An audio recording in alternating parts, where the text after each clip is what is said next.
inicial, a República Popular, mas ainda na primeira fase, antes da abertura para o mercado. Havia uma visão ali de planejamento estatal, até muito mais estatal do que é hoje. E o resultado foi péssimo. Dá um exemplo aqui.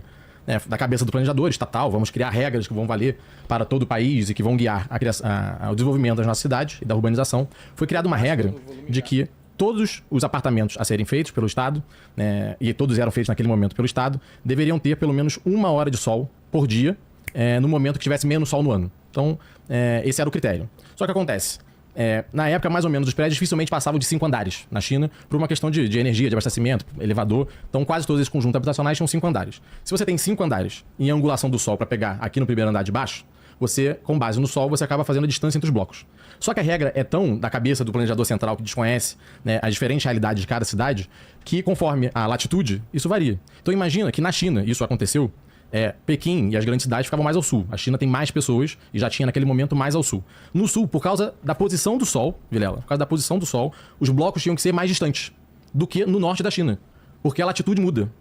E aí você pega, os conjuntos ainda estão lá. Você vai comparar os dois, os blocos são mais distantes. Então imagina que na cidade chinesa, onde tem mais gente, ou seja, você precisa acomodar mais pessoas, os blocos são mais distantes. Então, para 10 mil pessoas, no sul você tinha que fazer condomínios mais largos e no norte você consumia menos terra, o que não faz sentido. Era uma lógica, sinceramente, porca que entregou um resultado ruim. E aí, com as reformas guiadas para o mercado, sobretudo na década de 80, a China, claro, as terras são públicas, mas em Singapura também e não é um país socialista. Então a gente pode seguir esse modelo. Tem países capitalistas que seguem o modelo de terras públicas. Você faz ali uma cessão por 70, 80, 90, 100 anos. No momento que a China faz isso, se abre para o mercado e faz leilão, eu acho que poucas coisas podem ser tão guiadas pelo preço quanto o leilão, porque quem paga mais leva o direito de construção. E aí sim, de fato, a China começa a ter captar investimento, e aí o modelo de financiamento a gente vai debater, mas ele começa realmente a guiar por preço. E não tem, aqui na esquerda brasileira, eu debato muito isso dentro da Câmara, tem um desespero com prédios de 8, 9 andares, E aí até parte do PCdoB carioca do que eu acompanho lá, e PT, PSOL, vão e abraçam o prédio. Não, essa casinha não pode ser demolida para fazer um prédio. E a China, pós-década de 80, foi 15, 18, 20, 25 andares, 30 andares. Porque se não for interessante para o investidor e não tiver escala, o preço não fica barato. Tem que ter escala. E aí parte do que, por que o metro quadrado, por exemplo, no Rio de Janeiro é tão caro, porque a gente não deixa boa parte da cidade, sobretudo na Zona Sul, onde tem grande demanda, construir mais alto, construir maior. E eu até reconheço, e a China, após a década de 80, após a abertura para o mercado, e seguindo por preço, deixou fazer. Os índices de construção na China são muito mais generosos que o do Rio de Janeiro, mas muito mais. Isso impacta o metro quadrado, porque é escala e atração de capital. Então, e aí, na minha opinião, é isso. Quando a China passa a se guiar por critérios de mercado, aí sim, você tem um processo de urbanização robusto. Quando era o planejador central, tirando a regra da cabeça dele, o resultado foi horroroso. Não fazia sentido. Pedro, eu acho que, primeiro, o socialismo e o capitalismo, é a questão do preço, a formação de preço, o cálculo econômico. Não é por aí que você vai diferenciar capitalismo e socialismo. Porque diferenciar uma coisa da outra é quem manda. No capitalismo são bilionários, são medos de pessoas, quem tem dinheiro para comprar voto. No socialismo é um partido comunista, que por sua vez acaba que por si só representando toda a sociedade, até por conta da sua caso da China, ele é um partido muito amplo, vamos dizer assim, Então é quem manda, ou seja, o que é fundamental na China, as pessoas falam do mercado, É um mercado socialista, diferente do mercado capitalista, Ou seja, é uma economia de mercado orientada ao socialismo. O que significa que esse mercado é controlado pelo Partido Comunista, ou seja, ele não anda cegamente por aí. E a formação de preço na China é cada vez mais, essa é uma tese que eu vou levantar no meu próximo livro, que eu estou levantando, é o seguinte: essa dicotomia falsa, na minha opinião, de mercado e plano, ela desaparece na China hoje. Existe, mas a ação da lei do valor é muito restringida hoje na China. Por conta do quê? Por conta do avanço da propriedade pública sobre o setor privado, Que, aliás, eu acho que cada vez menos privado na China. É o setor não público. Então, acho que essa é uma questão que eu acho fundamental, que a diferença entre as duas coisas está no poder político, Evidentemente que a China, com a propriedade pública de produção, é a mola mestra do sistema, ou seja, os grandes conglomerados públicos, eles é o que gera o efeito de cadeamento para o setor privado, no público, e gera o ciclo de acumulação de economia, ou seja, é um capitalismo muito estranho, E uma economia de mercado muito estranho. Esse é um ponto. Outro ponto é o seguinte: falar da era mal do Tse-tung é muito complicado do meu ponto de vista, e comparar com 78, primeiro que os chineses não reconhecem isso, Os chineses não falam, olha, a partir de 78 aconteceu isso, não. Eles veem um seguidor de Cocoelismo fala que é processo histórico, mas é processo histórico, Ou seja, é um jardim de infância de construção do socialismo. Começa em 49, sob amplas restrições, ou seja, a China cercada pela União Soviética e pelos Estados Unidos. A China não era reconhecida por nenhum país do mundo. A China ameaçada de guerra, não tinha muita opção. Isso é invadido, inclusive, a China, A não ser fazer o processo de urbanização rural. Tanto é que ele leva as indústrias do litoral para o interior da China, por conta da possibilidade de guerra, Então, tudo isso, Pedro, eu acho que o socialismo, o processo de urbanização sobre o socialismo, as características chinesas de urbanização, você trouxe aqui uma parte, Existe um todo, O todo é que é o seguinte: Mao Tse-tung, ele criou as condições urbanas para o salto para 78. Por exemplo, uma das características chinesas é a industrialização rural. Então, a China hoje é um país industrializado em todas as suas regiões, muito por conta do processo de urbanização criado por Mao Tse-tung lá atrás. Então, pode ter tido essas loucuras que você colocou, é verdade. Isso aí, eu não tenho o menor problema em falar que o socialismo se equivoca até hoje e muito, pouco. E por outro lado, o que eu acho interessante é que com bloqueio, com seco, igual Cuba hoje. A China antes mora igual Cuba, não era cercada, bloqueada, não tinha. Então isso condiciona muito qualquer processo, inclusive de urbanização. Eles conseguiram construir o metrô de Pequim em 75, né? Com o que foi milagre chinês aquele negócio, né?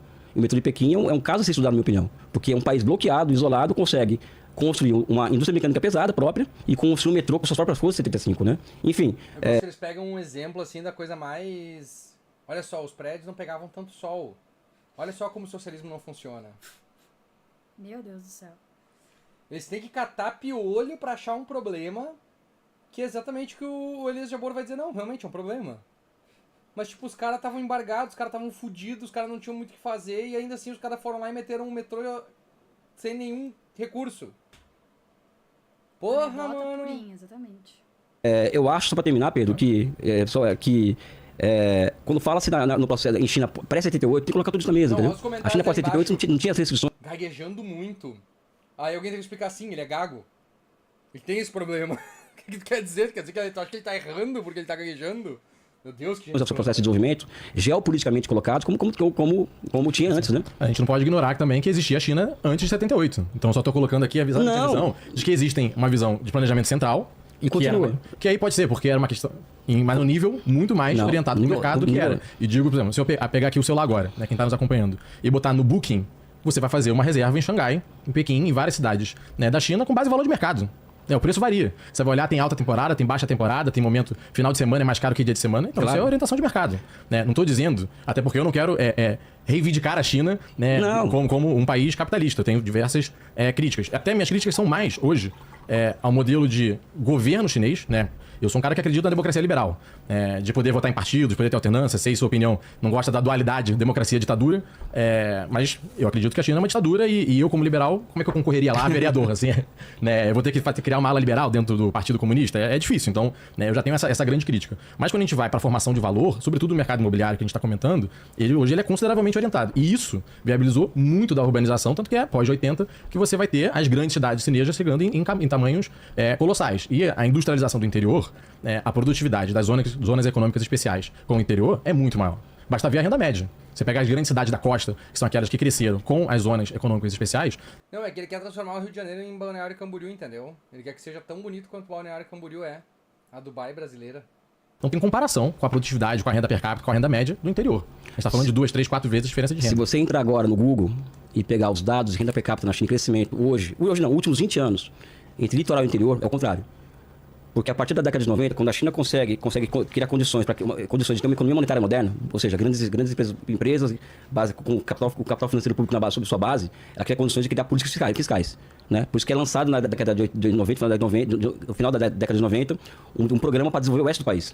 Então, eu fui na China em 2004, era uma coisa. Em 2009, você queria medir se a China estava crescendo, não era mais no litoral, tinha que ir pro interior do país. Né? Até porque tem restrição de imigração também, né? Eu acho que essa questão de imigração, que é uma coisa que se coloca em questão, por exemplo, então acabou. Isso aí na prática já acabou. Mas vamos colocar essa questão. Né? Comparar com a Índia, uma democracia, né? Que é a maior democracia do mundo, como o pessoal fala, uma grande democracia. A Índia, por exemplo, é um grande. Eu conheci a Índia recentemente, é um grande favelão. A Índia, sabe? Então, essa restrição. Eu não sei porque que o áudio tá baixo, sinceramente. Eu tô vendo aqui, tá batendo normal. Já botei no máximo aqui, não sei porque que tá baixo. Não sei o que tá acontecendo. Desconecta e conecta de novo, quem sabe, o microfone. Deixa eu ver aqui. Alguém mais tá com problema no áudio?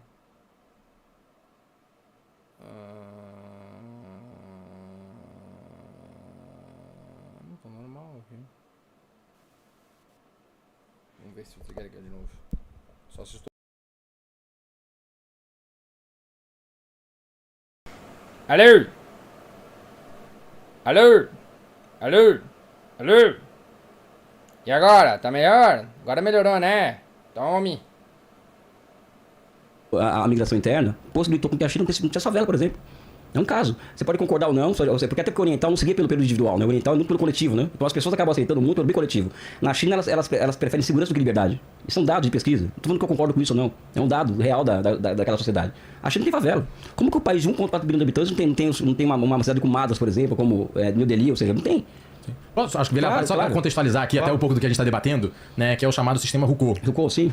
Que é um sistema de que os cidadãos chineses, eles ganham como se fosse um passaporte, um carimbo, a palavra exata, né? É uma característica, um selo, conforme a região que ele nasce. Então, se ele é urbano, se ele é rural, e as cidades, inclusive, têm níveis, né? Tem como se fosse Tier 1, nível 2, nível 3, né? E aí, o chinês rural, ele, durante as décadas, e agora realmente está menor do que era antes, mas se for pegar a década de 70, 80, a restrição era muito maior. Então, para você sair da China rural, e você fala, pô, Xangai está crescendo, tem oportunidade, tem emprego, está desenvolvendo, lá vou conseguir me empregar melhor, vou ter acesso a um emprego melhor, né? Você tinha que fazer um processo de migração que não era tão fácil. Às vezes você até conseguia fazer, mas você não tinha todos os direitos que o cidadão urbano tinha. Então, imagina se não tivesse a política de migração igual aqui. A cidade tal tá com bom movimento, geral vai para lá e caga com a cidade toda, como está acontecendo em São Paulo, né? São Paulo, Rio de Janeiro, todo o Sudeste foi assim, né? E o campo acabou ficando abandonado, né? Hoje a gente está tendo um retorno, mas não é um retorno muito forte ainda, né? Inclusive, quando eu estava estudando geografia esses tempos, eu estava vendo isso aí, que o processo de volta para o campo das pessoas ainda é muito pequeno. Não é o suficiente ainda. E as pessoas ainda estão concentradas nas cidades. E o que tem crescido agora são cidades satélites, né? Que as pessoas podem fazer o movimento pendular, que é ir para casa, né? Fazer o... O Vilela é um cidadão urbano, sou um cidadão rural, a gente até consegue ver aqui. Pulamos o jabá do Elias Jabá. Na hora que eu for matricular meu filho na escola, talvez não consiga uma vaga ou não vai ficar na mesma escola. E aí eu entendo, e eu acho muito bacana esse debate com relação ao quanto, né, isso conteve o processo de favelização na China e o quanto isso afetou o Brasil. Mas ao mesmo tempo eu penso assim, de certa forma, são vidas. Né? Minha avó veio do interior da Paraíba, pro Rio de Janeiro, avó Raimunda, na década de 60. E talvez no governo chinês, naquele momento, falasse, não, Raimunda, você vai ficar aqui mais tempo na Paraíba, em nome do grande projeto nacional, né, porque o Rio de Janeiro ainda não está preparado. E particularmente até por uma história de vida, eu acredito que as pessoas têm o direito de circular pelo seu país. E se no Rio de Janeiro, né, a quantidade de nordestinos, gaúchos, nortistas que vieram para Rio de Janeiro e São Paulo em busca de uma melhor oportunidade, deu certo para todo mundo? Não vou dizer que deu certo. Seria irreal. Não deu, porque não deu. O Rio de Janeiro é prova de que não deu. É São prova Paulo também. viva de que não deu. Mas o Rio de Janeiro mais ainda do que São Paulo, eu acho, já que eles estão falando tem que muita Rio de Janeiro... tem muita favela em São Paulo também. Pois é. E é completamente desorganizado, não tinha como receber essas pessoas, né? Pois é isso. Mas viabilizou e foi melhor para muita gente. E na China, naquele momento, década de 70, 80... Ele tá pensando no exemplo pessoal, mas quando tu pensa no movimento histórico, principalmente no materialismo, tu não tem muito como pensar em a pessoa tal vai sofrer. É melhor tu construir um futuro melhor para todas as pessoas do que tu te preocupar, mas a pessoa não pode ir para tal lugar, não pode sair de tal lugar e ir para tal lugar. Eu entendo a ideia de que, tipo assim, é foda, beleza, mas a gente tem um planejamento e a gente tem que seguir esse planejamento. Vai ser ruim agora, mas no futuro vai ser bom pra todo mundo. Não tem muito o que fazer. Não era possível, falaria. Vó Raimunda. Ele compara com um país que não teve escravos. Também é verdade. É verdade isso aí, né? Daí, que não é só hora. Por que o Nordeste tem tanto problema de ser... Luaninha! Opa, obrigado pelos 5 pila, Luana. Não botei meta hoje porque hoje não precisa de meta. Hoje não precisa de meta. Pedro, outra pesquisa que é muito interessante ser feita, pelo seguinte, as pessoas, primeiro que eu acho que a estratégia de Mao Tse Tung, de urbanizar o interior, né, e criar indústrias no interior, ela deu certo a ponto de os migrantes rurais que você está comentando, eles não estavam indo para as ZEs na década de 80. Eles estavam indo para as indústrias rurais, Township and Village Enterprise, empresas de canteiro povoado, que são grandes indústrias rurais, que era no interior do país. Era para a própria província que eles estavam migrando. Então, se você for observar, por exemplo, uma pesquisa que coloque, por exemplo, o nível de renda interprovincial, a comparação de como elas crescem ou não, você vai perceber que existe um processo do quê? De surgimento, Adam Smith isso, né? Do surgimento lento, gradual e seguro de novos esquemas de divisão social do trabalho, desde o âmbito local, âmbito regional, para depois o nacional. Né? Então, eu acredito que no final das contas, não que seja um fanático pela planificação, eu acho que o planejamento econômico foi o grande fato econômico do século XX e vai ser do século XXI. Mas, em grande medida, se você for falar com o chinês hoje, eles acham o seguinte, olha, ok, deu certo. Não, então, e eu vou dizer assim, ó, tipo, por exemplo, o Nordeste é uma região que estava muito afetada pela pobreza, porque ela foi completamente explorada, devastada e destruída pelos exploradores, dos colonizadores que vieram para cá. Uhum. Então, assim, era uma região muito pobre mesmo e que tinha muitos problemas. Na China não era tanto assim. Eles tinham planos para melhorar a vida daquelas pessoas lá. Então não era uma vida de merda que eles iam ter se eles ficassem no rural. Uhum. Esse é o ponto. Da sua mãe, ela disse que tava de mudança, agora tá morando no Mato Grosso do Sul. Opa! Meu Deus do céu. Calor do inferno deve estar aí. A volta da minha mãe, que era paraibana, sabe? Os chineses concordam com isso, ou seja, nós emitimos muitas vezes opinião. Eu, você, Vilela, sobre coisas. Baseado no nosso estilo de vida, nosso modo quando você é na China, sabe? Eles nem o quê? O cara falando que a Índia que tem favela é melhor que aqui que não tem, porque eu era proibido isso aí. Eles nem levam esse debate não existe lá. Não, mas não é porque não existe lá que a gente não pode fazer. Não é isso que eu tô colocando. É que nós partimos de ponto de vista, por exemplo, eu não sou ocidental, nem sabe, eu sou global. Não me considero ocidental. Mas os ocidentais que se colocam no direito muitas vezes de falar para a China como ele tem que ser um país que tem 5 mil anos. Um Estado nacional que tem 2.200 anos. Isso. Eu acho, e eu concordando com você, que houveram vários equívocos durante o processo. Até porque o socialismo não tem receita de bolo. Não tem. Né? O socialismo é uma forma histórica. Não, existe uma receita de bolo. O anarcocapitalismo é uma... O ANCAP não, como é que é? O liberalismo é uma receita de bolo. Só que, infelizmente, ele sempre é batuma. E que é condicionado historicamente, e é uma forma histórica... Olha aí a Argentina voando. Argentina... Os argentinos... Olha... Não sei se chegou a ver isso. É só um pouquinho, amor, já volto. A Maria me foge também. Pera aí, gente, vou fazer uma dancinha aqui enquanto a Maria não tá aqui.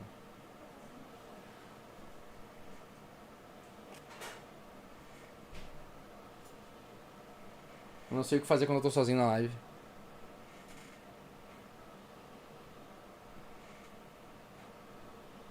Vou fazer um pergunte ao ateu aqui agora. Botar aqui a identidade visual e começar. Pergunte ao ateu.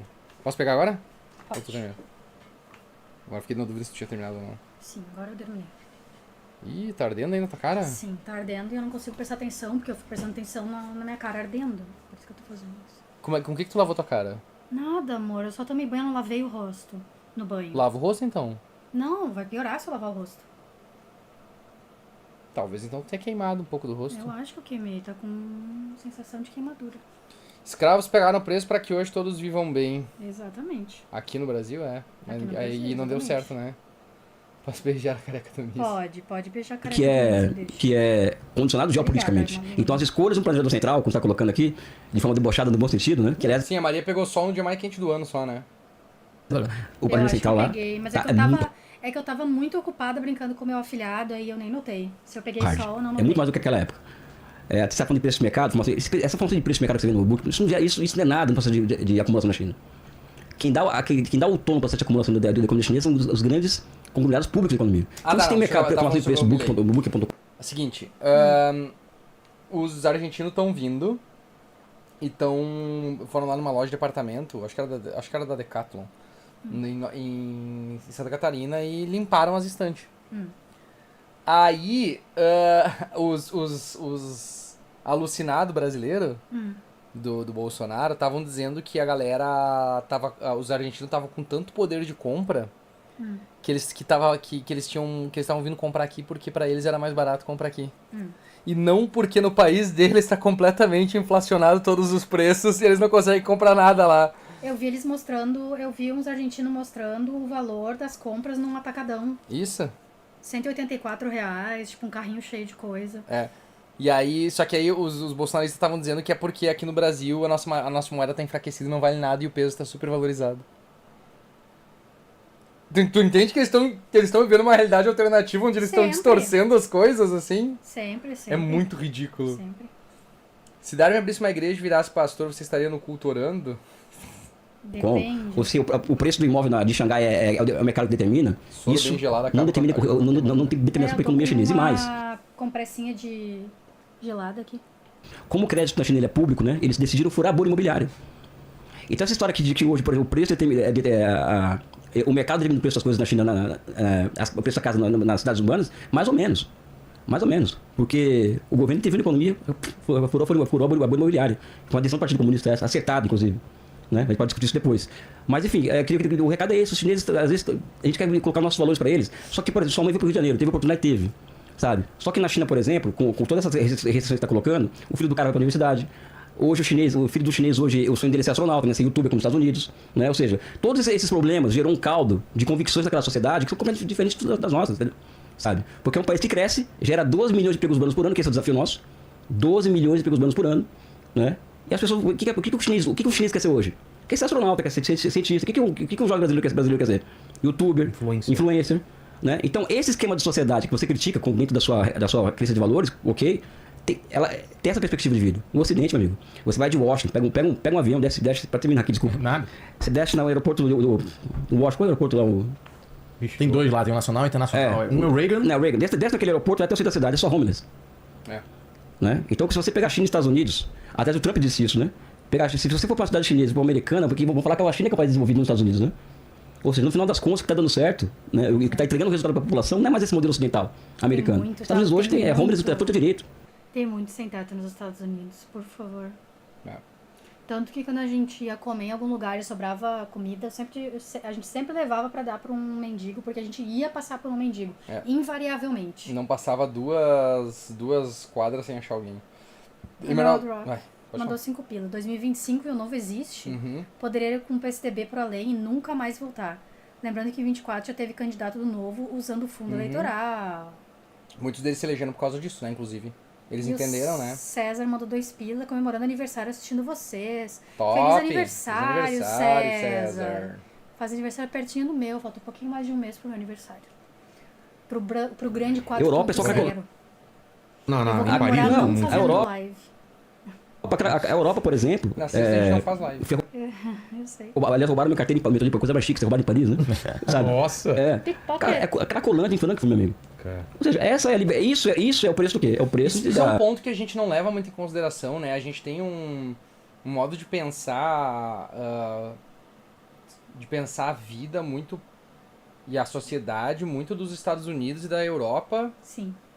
É um modo que não tá dando certo, é um modo que continua dando merda. Por exemplo, essa parada que ele falou da China furar a bolha, isso é genial, tá ligado? Tipo, Claro. como é que a bolha estourou nos Estados Unidos? Porque eles chegaram num ponto onde ela ficou insustentável. Sim. E ela simplesmente estourou e fudeu todo mundo. A China foi lá e furou e ela não fudeu com ninguém. Ela simplesmente fez com que os imóveis voltassem a ter um preço acessível e parassem de ser especulação. Exatamente. Só que aqui o que vale, o que canta é o dinheiro e não as pessoas. Entendeu? Olha, o disco dela é amanhã. Ô, Laís. Parabéns. Parabéns adiantado. Teremos que dar parabéns lá no grupo, então. Fundo eleitoral que eles sempre demonizaram, exatamente. Inclusive, quero dizer que o Amoedo tá saindo um ótimo esquerdista, né? É, pois é. Mais enfim, esquerdista que o Lula, às vezes. verdade, como se fala, né? Isso não tem na China. Bom, Então, no caso, quem está vencendo essa história? Qual o processo de urbanização está vencendo? A socialista ou a capitalista? Mas enfim, nosso papo é Rio de Janeiro. Não, mas a gente pode conecta, entrar. porque- Eu acho que conecta também. Eu acho que a gente Sabe? pode ir pra isso também. Sim, a gente tá falando de cidade, né? E só pra pontuar, né? Você falou a questão do imóvel, não é grande orientação de preço. Mas China também lista grandes empresas estatais, inclusive em bolsa, e publica relatório buscando superávit, buscando que as empresas deem lucro. Os caras estão falando pra você ir pra China. Ele foi pra China. Né? Ele foi. Bom, mas aí, pra Fala, além disso, Pedrão. de que eu acho que existe não é só no imóvel, eu acho que tem grandes guias de preço, inclusive nas grandes empresas O chinesas. Partido Comunista furou a bolha da imobiliária. Mas não falo só do imobiliário, falo assim, estatais chinesas têm ação na bolsa e publicam relatório. mas buscando são lucro. são duas Larga coisas, escala. Pedro. É uma diferença básica que as pessoas percebem. Não é porque você é orientado ao mercado, você visa o lucro. Não, só tô dizendo que não é só o preço do imóvel. Sabe por que tem eu tô uma falando isso? precificação Porque na só China, bolsa. vamos lá. Como que é, Elias? Não é porque Não, você... mas eu ia só Vai lá, pontuar Pedro. esse e vou. Fala demais, cara. Vai lá, Pedro. Não, Fala. mas falando do processo de urbanização. Eu tenho várias críticas, né, aos Estados Unidos e ao modelo. Não vou ficar aqui, né, numa defesa intransigente dos Estados Unidos. Mas algumas coisas, fatos também, né? A gente pode pegar Xangai e Pequim, que realmente são cidades fenômeno. Agora, vamos lá. O interior, né, da China e o interior dos Estados Unidos. A gente tá falando de uma renda média, renda per capita, nos Estados Unidos. O cara interior, lá, tá no estado, não tá em Nova York, não tá em Atlanta, tá no interior. Ele vai ter uma renda média 5 vezes maior do que o cara que tá aí no interior da China. Então, assim, também colocar um pouco de peso nas coisas que parece, cidade americana, cheia de morador de rua. Sim, Mas, cara, Não é bem assim. Vai numa daquelas cidade morta lá do interior do, Vai na dos Carolina do Estados Sul. Unidos e Carolina vê do se- Sul, é. e Que tá vê se- abandonada. que Desculpa. tá abandonada, que, tipo... Eu tava vendo um vídeo de um youtuber mostrando a reação de professores numa escola pequena de um desses estados do sul. Professores que votaram no Trump e descobriram que ele ia acabar com o Departamento de Educação. com o departamento de educação. E eles falaram, nossa, a nossa escola é super para crianças desprivilegiadas, que a gente sabe que algumas delas, quando saírem aqui sexta, só vão comer de novo na segunda. Então, não é bem assim. Eu fico imaginando assim, tipo, tá, vamos lá, vamos supor, o Elon Musk vai lá, exaure todos os cofres do governo, prometendo que vai chegar em Marte. Aí, sei lá, porque vai demorar muito tempo ainda, porque ele não vai conseguir nunca fazer aquele foguete dele funcionar. Não. Daí daqui a 10, 15 anos os Estados Unidos conseguem. Aí quando eles olham assim, tipo, a sociedade deles está em pedaços, mas chegamos em Marte. Por quê? Porque eles não estão lidando com a crise imobiliária, eles não estão lidando com a crise dos opioides, ele está lidando com a crise dos preços da pior maneira possível, que é taxando os países e aumentando os preços, porque a taxação do alumínio vai aumentar o preço de um monte de coisa para os americanos, inclusive carro, refrigerante, tudo, Porque o maior exportador de alumínio para os Estados Unidos é o Canadá. E ele tá fazendo uma guerra idiota contra o Canadá. O que eu vou te dizer? O cara tem um nível de empregabilidade enorme, uma produtividade enorme naquelas instituições, no modelo econômico que se criou. E se o cara tem um emprego médio, ele tem um poder de compra enorme. Isso é fato. Não Você sei vê que ele tá quantos... falando isso, cara. Os Estados Unidos não tem mais poder de compra. O salário... Meu Deus, cara. O MBL é muito desonesto, cara. Como é que a gente chama o salário mínimo em inglês? Minimum wage? Minimum wage. Minimum wage US versus price of homes through the years, tá? Só pra vocês verem aqui. Ah, os caras são muito mentirosos, brother. Olha que bacana, tá? O grande poder de compra dos Estados Unidos, tá? O grande e maravilhoso poder de compra dos Estados Unidos. A grande renda maravilhosa que eles têm, ó. Vamos começar lá por baixo. 1970 estava equiparado, ó. Tu podia comprar uma casa, né? Podia comprar uma casa e ter teu salarinho. Aí aqui também, ó, pô, legal. Pum, estagnou o salário mínimo. E o preço da casa continuou a subir. Ó, aumentou o salário. E o preço da casa continuou subindo. Aqui deu uma estagnada. Pum, subiu. E o salário, ó. Quando tu chega aqui, nós estamos no ano de 2020, tá? 2020. 1000% de aumento no preço de uma casa. E o salário estagnado desde 2010. É. Desde 2010. Como é que tu vai ter uma renda boa, cara? As pessoas precisam ter 3 empregos pra conseguir alimentar a sua família. A galera vendo o Red Note lá, o negócio chinês, e a galera chorando. Uma mulher, eu vi um vídeo de uma mulher, sei que não foi todo mundo, mas uma mulher tava chorando, dizendo assim, cara, eu trabalho em 3 empregos, 60 horas por semana, e eu não consigo comprar uma casa, eu tenho que alugar uma casa, não consigo sustentar meu filho direito, não tenho vida, e os caras lá com trabalho de 40 horas têm casa. Tá errado isso, ela Claro falou. que tá errado. Porque o bem-estar da população não é o que importa nos Estados Unidos. Brother, isso aqui é muito o dinheiro ridículo, no bolso brother. de quem é rico. Olha aqui, ó, aqui tem outro que é interessante também, tá? Média, isso aqui é até 2008 só, isso aqui é um pouquinho mais antigo, né? Mas olha a média da renda do americano. Income to median, né? Mais ou menos, a renda média do americano. Olha a despencada que deu aqui em 2008, quando deu a crise. E os preços das casas lá em cima estourando, ó. Brother, pelo amor de Deus, brother, vai cagar no mato. Pessoas do mundo tentam migrar para os Estados Unidos e quando você vai para os Estados Unidos você vê, né, aquele poder de compra ali no mercado. Tem tido problemas recentes, tá ficando mais caro, inflação, mas é impressionante. Recentes, desde 1990, amigo. Desde 1990 tu não consegue mais comprar uma casa assim.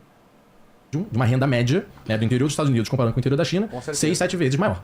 Com certeza. Agora, falando de... Tem outra cidade, a gente precisa falar só dos Estados Unidos. A gente vai ter Tóquio, a gente vai ter Seul. Seul teve favela. Era pra discutir Rio de Janeiro, né? Mas enfim. Só que o país cresceu tanto, Como ficou é que tão fazer um desenvolvido... debate com o Elias Jabur e não discutir, não discutir Eu China? também, eu ia dizer, não, vamos falar do Rio de Janeiro sim, a gente ia falar só de outras coisas. com uma renda média tão alta, que boa parte das favelas naturalmente se resolveram. O urbanismo ele faz uma regeneração daquele território e começa a investir. Se você ficar preso eternamente, aí vai. E é um bom debate, industrialização, do Brasil ser competitivo, voltar a ser competitivo. Se você tiver uma renda média ou uma renda baixa, você não vai sair do problema da favela. Você pode até não ter favela, mas você vai ter um apartamento de 12 metros quadrados que tem 3, 4 pessoas. Seul tem favela sim, Seul tem muita favela. Seul tem aquelas casas, inclusive, do Parasita, né? Uhum. Que eles vivem naqueles negócios, mas eu jogo GeoGuessr direto, às vezes eu caio e olho assim, meu Deus, que lugar miserável. Isso aqui deve ser Índia. Aí eu clico, ou se não, o interior da Rússia, que é bem favelado assim também, é a Coreia do Sul. Que você olha de fora, o prédio até parece ok, mas você tem uma favela ali dentro. Do ponto de vista de condições, né, subhumanas de moradia. O que fez Seul superar isso, né, e várias outras cidades pelo mundo, que foi a renda. A renda tem que subir, a produtividade tem que subir. E aí nossos modelos, claro, né, a gente vai divergir bastante nisso. É um baita mentiroso. Quando querem aumentar o salário mínimo, o novo chora, né? Não pode. Emerald Rock no 10 pila. Só 1% dos americanos vive no meião do Zewa, interior. 80% vive na costa leste, 20% costa oeste. Não tem vida boa no interior. Tem cidade que não tem ônibus porque não dá lucro. Exatamente. Ó, tá aí, ó. Tá sabendo muito sobre o Gente, interior não dos tem Estados favela, Unidos. não tem favela na Coreia do Norte. Ignorem, tá? Ignore Gancheon, tá? Porque em é Busan. colorido, então não é É favela. colorido. Não, é as cores do autoritarismo, como eles disseram naquela matéria da BBC sobre Coreia do Norte. As cores do autoritarismo. Aqui, ó. Favela de Guryong, na favela do Sul, na Coreia do Sul. Aqui, ó, não tem, cara. Tá, galera? Ignorem essa foto aqui, tá? Provavelmente é IA, tá? Não é de verdade. Agora eu me lembrei daquele cold opening de Brooklyn Nine-Nine que o capitão mostra pro... Não tem, tá, galera? Mostra pro... Como é que é o nome? Pro Jake as fotos. Uma dessas fotos é só as gavetas, outras dessas fotos é o lixão. Qual é qual? Ah, essa aqui é o lixão. Errado, as duas são fotos das suas gavetas. E aí, outra luaninha. Deixa eu só contrastar uma coisa aqui, ó. Uma igreja ali, ó. Uma favela. E o que tem aqui? Uma igreja Olha que cristã. coisa. O que será que isso quer dizer? Será que isso tem algum significado, galera? Acho que não. Acho que é só coisa da nossa cabeça. Mas a gente não precisa pegar o modelo americano. Tóquio, que inclusive, né, mesmo com a China tendo mais de 1 bilhão de habitantes e Japão bem menos, conseguiu manter uma metrópole impressionante, a maior do mundo. Né? Tóquio vai ter aí 40 milhões de habitantes, maior do que Xangai, que tem um sistema de metrô impressionante, que tem um nível de conservação impressionante, né, que tem uma qualidade de vida impressionante. Fora do modelo socialista. Então eu tenho críticas aos Estados Unidos, inclusive de modelo de urbanização. Eu prefiro muito mais o modelo europeu, que é muito menos carro, mais metrô, mais trem, mais conexão de transporte público. Né? E digo isso porque eu vou diariamente para a Câmara de Transporte Público, vou de metrô. Então, para mim, a cidade que funciona é essa, não é a cidade guiada por carro. Né? E a Ásia também é um baita exemplo. Seja a China, quando investe em metrô, acho um golaço a questão de cidades grandes, mas você vai ter isso: Singapura, Hong Kong, Coreia do Sul, Japão. O asiático até, ele tem menos problema com morar muita gente junto, com prédios, cidades grandes. Né? Que infelizmente, eu acho até queria ouvir um pouco a sua opinião, porque a esquerda brasileira, né, e eu vejo isso dentro da Câmara Municipal. Já mudou e não deixou ele responder aquelas perguntas ali. O Elias tem que começar a falar mais. O Elias fica reclamando, fica dizendo, desculpa, não quero falar demais, mas esse cara fala pelos cotovelos. E acompanhando o debate nacional. Ela criou essa rejeição ao incorporador, ao maldito empresário, e aí tem que ver qual é o modelo. Mas assim, ele não quer prédio. Né? Como eu disse, se agarra na casa. Tem até aquele filme Bacurau lá, aí tem a casa na frente da praia, não pode tirar de jeito nenhum. Isso, como é que você vai dar escala pra uma cidade como... Que? Sobre isso. Que ele tá falando? Meu Deus, cara, esse cara é um poço de merda. Como é que ele fala tanta merda ao mesmo tempo? Não faz sentido isso. São Paulo, de mais de 10 milhões de habitantes, uma cidade do Rio, mais de 6 milhões de habitantes, se você não desenvolver, se você não deixar, tem incorporação grande. Como é que a gente resolve esse problema de escala? E por que a escala brasileira deixa ele falar, caralho. Deixa ele responder, porra. A De gente desenvolvimento da resolve cidade. isso Em larga escala. com infraestrutura nos outros estados para que as pessoas não precisem ir para São Paulo, para o Rio de Janeiro, para ter o mínimo de infraestrutura. É Aquários. Isso a produtividade do trabalho da China, ela é 38% em comparação ao americano. Ou seja, o nível de produtividade dos Estados Unidos é quase 3 vezes maior que a América chinesa. A produtividade do trabalho na China. Isso foi reforçar meu ponto. Como que o país tem o que tem? É o país mais rico do mundo. É o país que mais gera riqueza no mundo, né? E você pega Dallas, por exemplo, pega qualquer capital chinesa, é um desafio que eu te faço sabe? Se eu tivesse dinheiro, eu pagaria pra ele pra lá. Escolhe, faz assim, e pega uma passagem de trem ou de avião para qualquer capital de província inteira da China. Qualquer uma, pode escolher qualquer uma, a mais pobre de todas. A mais pobre, vai pra lá e compara com qualquer cidade americana. Capital de estado, e compara. Se tem mendigo na rua, se estão todo mundo empregado, quem vive melhor, com mais segurança, se tem drogas nas ruas, ou seja... por que eu falo nos Estados Unidos? Porque é o grande, não é o teu caso, evidente, porque é um cara mais com inteligência acima da média entre os liberais. Porque é o grande, né, Paradise, os Estados Unidos é a grande referência, sabe? Então a comparação com qualquer cidade chinesa, capital de província, qualquer cidade americana indigesta, só vai provar a superioridade do sistema chinês em relação ao americano. Então esse é o ponto. E mesmo Tóquio, Seul e Hong Kong, por exemplo, sabe, é incomparável com qualquer cidade chinesa. É incomparável. O nível de desenvolvimento, a questão das smart cities, por exemplo, é incomparável. Agora, Tóquio eu vou discordar muito. Não, vai pra China, amigo. Eu vou, assim, tipo assim, ó, amigo, eu sei que tu gosta muito do Japão, provavelmente tu já foi, mas vai pra China antes de falar, pode ser? Eu tava vendo vídeo hoje de um cara que mora 15 anos na China, americano, que mora 15 anos na China, e ele dizendo assim, não, a China tem alguns problemas, realmente, mas assim, tipo, é muito superior. Qualquer americano que vier pra cá não vai querer voltar pros Estados Unidos. Todo mundo que vier pra cá vai entender o que é um país desenvolvido. E vai ver que a gente não é um país desenvolvido nos Estados Unidos. E aí, o vídeo todo é o cara dizendo assim, não aqui é muito superior, tudo é muito superior. A tecnologia é superior, a organização é superior, as pessoas estão muito mais felizes. Não tem comparação. O cara é indignado, assim, tipo, eu moro aqui há 15 anos, não tem comparação. O SP tem mais casa sem gente do que gente em casa. Pois é, tem mais esse ponto, né? Tem mais esse ponto. E é por causa do capitalismo. Tudo bem, mas vai falar que é verdade. Agora, como enfrentar essas questões? Não tem nada contra o incorporador, não tem nada contra o empresário, não, pelo contrário. Não tem nada contra a propriedade privada. Pessoal, eu não tenho nada contra a propriedade privada. Só acho que ela tem Sim, estamos ao vivo, Hugo Ciência. Publicidade. Né? Vai chegar uma hora que a propriedade privada de produção não vai entregar mais o que a sociedade demanda dela. Então vai ter que ser trocada por outra forma. Essa que é a questão, entendeu? Então a questão não é incorporadora. O meu problema não é com o incorporador, com o empresário. É com a financiarização da terra, meu amigo. Esse que é o problema. Então todas essas cidades que você está falando como exemplo, elas se basearam em quê? Indústria. Primeiro veio a indústria, depois vieram os meios de transporte, né? etc. Ou vice-versa. Mas baseado na indústria. Uma discussão que eu tenho com as pessoas é a seguinte: o Rio tem uma vocação, né? A partir de agora nós vamos começar a fazer na terça-feira, pelo menos, a princípio vai ser na terça-feira, uma live extra, assistindo alguma coisa mais longa, assim, que a gente pode, sem se preocupar com ver um monte de cortezinho e se preocupar com corte e tal, só pra ver um debate mesmo. Tem que explorar as vocações do Rio. Papo liberal assim, rastaquera total. Obrigado, Emerald Rock, pela chamada aí, mas é verdade. Vamos lá, vamos dar like, galera. Eu concordo com isso, que existe as vocações do Rio de Janeiro, né? Mas Barcelona também tem, Berlim também tem, qualquer cidade capitalista também tem suas vocações, mas nenhuma delas abre mão das suas indústrias e seus serviços. Então eu acho, Pedro, que aí é a minha opinião, o marco zero para qualquer discussão da questão urbana no Brasil hoje passa por como nós damos vida industrial para essas cidades. Por quê? Porque se não tiver indústria, vai ser incorporadora. Então vai ser uma renda baseada na terra. E isso leva o quê? Aí eu falo porque a esquerda tem rejeição a isso. Não é o meu caso, tá? Por favor, dá uma olhada no case de Porto Alegre, tá? Dá uma olhada no case de Porto Alegre, Pedro, antes de querer entregar tudo pras incorporadoras. Dá uma olhada na bosta que tá ficando aquela cidade.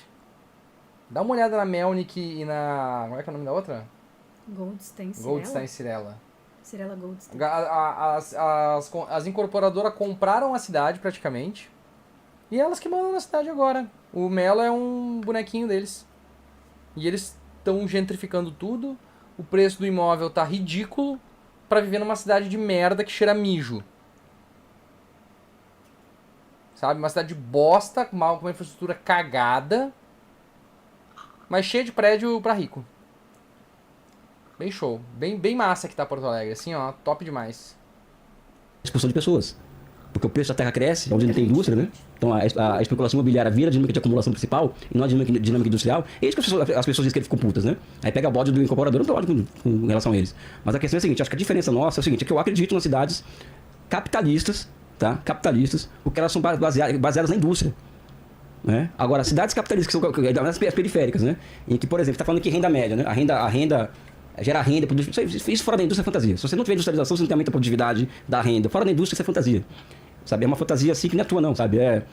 E a armadilha, você vai cair, daqui a pouco você vai falar pra mim aqui, a armadilha da renda média, né? Isso, ou seja, os países, sabe? Não existe isso. Não existe a armadilha da renda média. O que existe é a armadilha da financiarização. Todos os países que adotaram a receita do FMI, do Banco Mundial, transformaram as suas cidades em favelas, em grandes favelões. Todos esses países.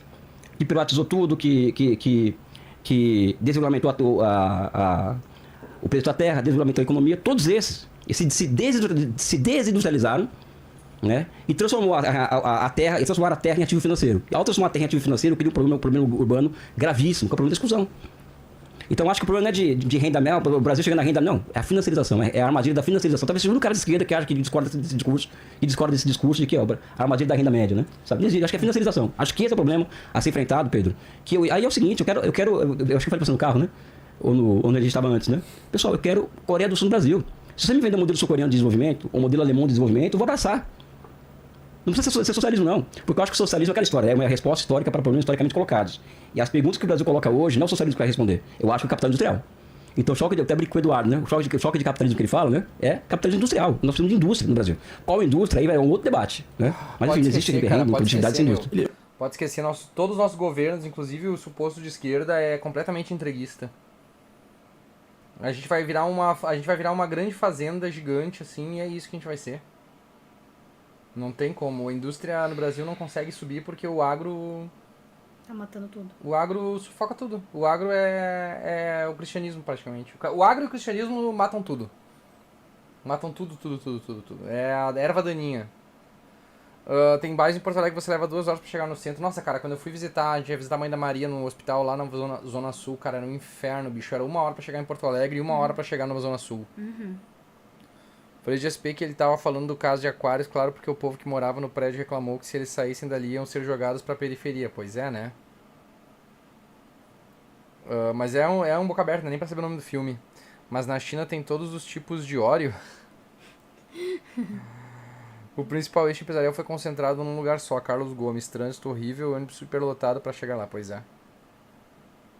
Eu queria mesmo entender essa conta, e eu discordo dessa dualidade de que eu, primeiro, adiantar, concordo 100% que sem indústria não desenvolve. Alguns países, continental como o Brasil e outros, é muito difícil. Então, indústria é fundamental e uma cidade que perde indústria, no geral, perde emprego com qualidade. Isso é meio fato, né? No geral, o salário médio na indústria é maior do que o salário no setor de serviços. Se for serviço financeiro, aí realmente você vai pegar uma Faria Lima, a renda é muito maior. Mas se você falar de turismo, né, alguém numa indústria, no geral, vai ganhar mais do que alguém trabalhando no hotel, na média. Então, concordo 100% de indústria. Mas eu não acho, e na verdade, eu discordo, você falou. Perde a indústria, aumenta a financiarização da terra. Né? Então, uma especulação, né? A terra passa a ser tratada apenas pelo seu valor. Na verdade, uma cidade que tem menos indústrias, o metro quadrado vale menos. Porque imagina, Vilela, uma cidade tem indústria. Então, São Caetano do Sul, ABC Paulista, Tem bastante, é bem industrializado. esse entorno. Daqui no momento que tá lá no auge, então as grandes empresas bem, com dinheiro, pagando seus diretores, pagando os... Mas São Paulo nem é mais cara é... Acho que o João Pessoa teve o maior aumento de metro quadrado.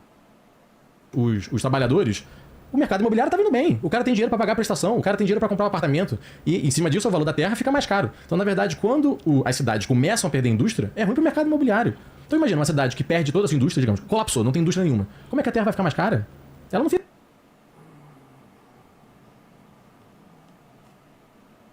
mais cara, ela fica mais barata. Inclusive, a gente fica... Não fica. Sapiranga nem tem tanta indústria, é caro pra caralho metro quadrado aqui, hein? É. Sapiranga é uma cidade que é pura especulação. Sim. Especulação imobiliária que é o que mais tem. Um prefeito anterior aqui veio, comprou quilômetros de terreno em nome de laranja, fez um puta de um residencial lá e subiu o preço geral das coisas. Tudo ficou caríssimo. É nisso de que, como eu disse, o Rio de Janeiro, Essa lógica tá estranha, não faz sentido essa lógica dele. Ele tá... não sei do que ele tá falando. de que ele tem um metro quadrado mais caro, blá blá A blá. RJ colapsou e está mais caro do que Eu acho uma bobeira, porque na verdade o que aconteceu? Boa parte da cidade do Rio de Janeiro colapsou pro crime, sobretudo. A gente vai falar de milícia, de tráfico. A Zona Norte foi criada na Ilha do Governador. Toda hora é barricada. Né? Você vai pegar agora as matérias que saem falando, operação da polícia, né, no complexo, e na verdade é um bairro, é Costa Barros, não é uma comunidade, assim, é um bairro, que passou a ser tratado como quase uma grande favela por causa da expansão do crime. Né? E as pessoas tentam sair da Zona Norte, e aí você vê a Penha, né, perdeu, e aí falando do Brasil, né, um bairro de Zona Norte de classe média operária, né, perdeu, no último IBGE, mais de 20% das pessoas que moravam naquele bairro. E aí todo mundo busca desesperadamente o quê? Barra da Tijuca e Zona Sul. Gramado, pura especulação, zero indústria, né? Vamos dizer que a indústria do turismo, né? Capão da Canoa, pura especulação também, é verdade. Shangri-La, principalmente. LH ficou mais cara com o fechamento das fábricas, é verdade também. É uma questão de oferta e demanda. Sim. Né? A demanda é enorme e a oferta... Liberal aprende tudo em um modelo e um manual econômico e replica pra tudo. Que loucura. Não tem muito pra onde construir. Foda-se a materialidade da história. Foda-se. Tanto que qualquer fiapo de terra na Zona Sul, o cara tá subindo um prédio. Então não é... O Rio ficou mais caro o metro quadrado, não por causa da desindustrialização dele, mas por causa de todo mundo tentando ir pro mesmo lugar. Se a gente tivesse uma indústria forte, na verdade você teria mais demanda e o metro quadrado estaria mais caro. Então, eu na minha opinião é isso. Pra fechar, Claro. Uma cidade com indústria forte, que é o que eu desejo, ela tem um metro quadrado, no geral, mais demandado. Eu não acho que a financiarização, o mercado imobiliário, né, se beneficie do fim da indústria. Pelo contrário, acho que você pega chamar um Mas é que incorporador... tá, a especulação é burra. Ele acha que a especulação é uma coisa inteligente. Olha, lá tem mais indústria. Então lá vai ser... Vamos cobrar mais caro no metro quadrado. Só que não é. A especulação é burra. A especulação é tipo assim, eu vou comprar um terreno ali e eu vou botar umas lojas Pra alugar? Aqui em Sapiranga é assim, tá? A gente compra um terreno e bota uma loja pra alugar. Não tem loja nenhuma pra alugar ali. Mas os caras fazem isso. Porque é uma burrice. Especulação Vai ter, né? é burrice. É pura burrice, não tem nenhum tipo de lógica. Por isso que dá bolha. Por isso que daí fica tão caro em algum momento que ninguém mais compra. Só que aqui no Brasil, milagrosamente, nunca explode essa bolha. Nunca explode essa bolha. Só infla mais. E fala, você quer que venha uma fábrica da Ford pra cá, que vai empregar 2.000 pessoas? O cara fala, excelente, muito bom, que venha mais. Gente pra comprar meus apartamentos. Pedro, mas existe uma questão do seguinte, empírico isso que eu tô falando. Eu não tô dando uma opinião particular sobre o fenômeno. Empírico de que é o processo... Eu tô falando. Não, tudo bem. É empírico o fato de que cidades que passaram por processo de desindustrialização, houve um trânsito da dinâmica de acumulação da indústria para a terra. Toma. São empíricos. Se você pegar um mestrando meu, Toma! fazer uma pesquisa... Eu adoro quando os caras vêm com uma opinião tirada do cu e aí o Elias vem e diz, não, mas o fato é esse. O fato é esse. Eu não tô dizendo, não é minha opinião. É esse o fato, filha da Não é o que puta. eu acho, é o que é. Fatos não se importam com a porra dos teus sentimentos, meu irmão. Já dizia Ben Shapiro. Já dizia Ben Shapiro. Eu cotando o Ben Shapiro, mas essa frase é muito boa. Pena que ele não lida com fatos, né? Ele só lida com especulação também. Tratando disso, né? É empírico isso, ou seja, é uma questão até de chamada preferência pela liquidez, sendo keynesiano aqui, né? O capital vai buscar meios e maneiras de se realizar onde ele vai ter o lucro mais imediato. Na medida que você tem uma taxa de juros, por exemplo, que é superior à taxa de lucro empresarial no curto, médio e longo prazo, o empresário, o capitalista vai buscar o quê? A preferência pela liquidez. E essa liquidez tem em vários lugares, inclusive na Terra. Né? Inclusive na Terra. Então acho que existe algo que você está não esquecendo, né? Mas você está deixando de lado, que é o seguinte: o Brasil tem as maiores taxas de juros do mundo, né? E isso tem impacto direto no preço da Terra.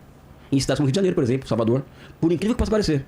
São cidades litorâneas, estão entre as paradisíacas, né? Tem a lei da oferta e demanda, eu concordo com você, é fato que existe isso, né? Mas a financiarização da Terra, isso é um fenômeno que é intrínseco ao capitalismo periférico. Você acha que os juros alto é bom para o mercado imobiliário, para a financiarização do mercado imobiliário? Não, primeiro que existem formas de financiarização.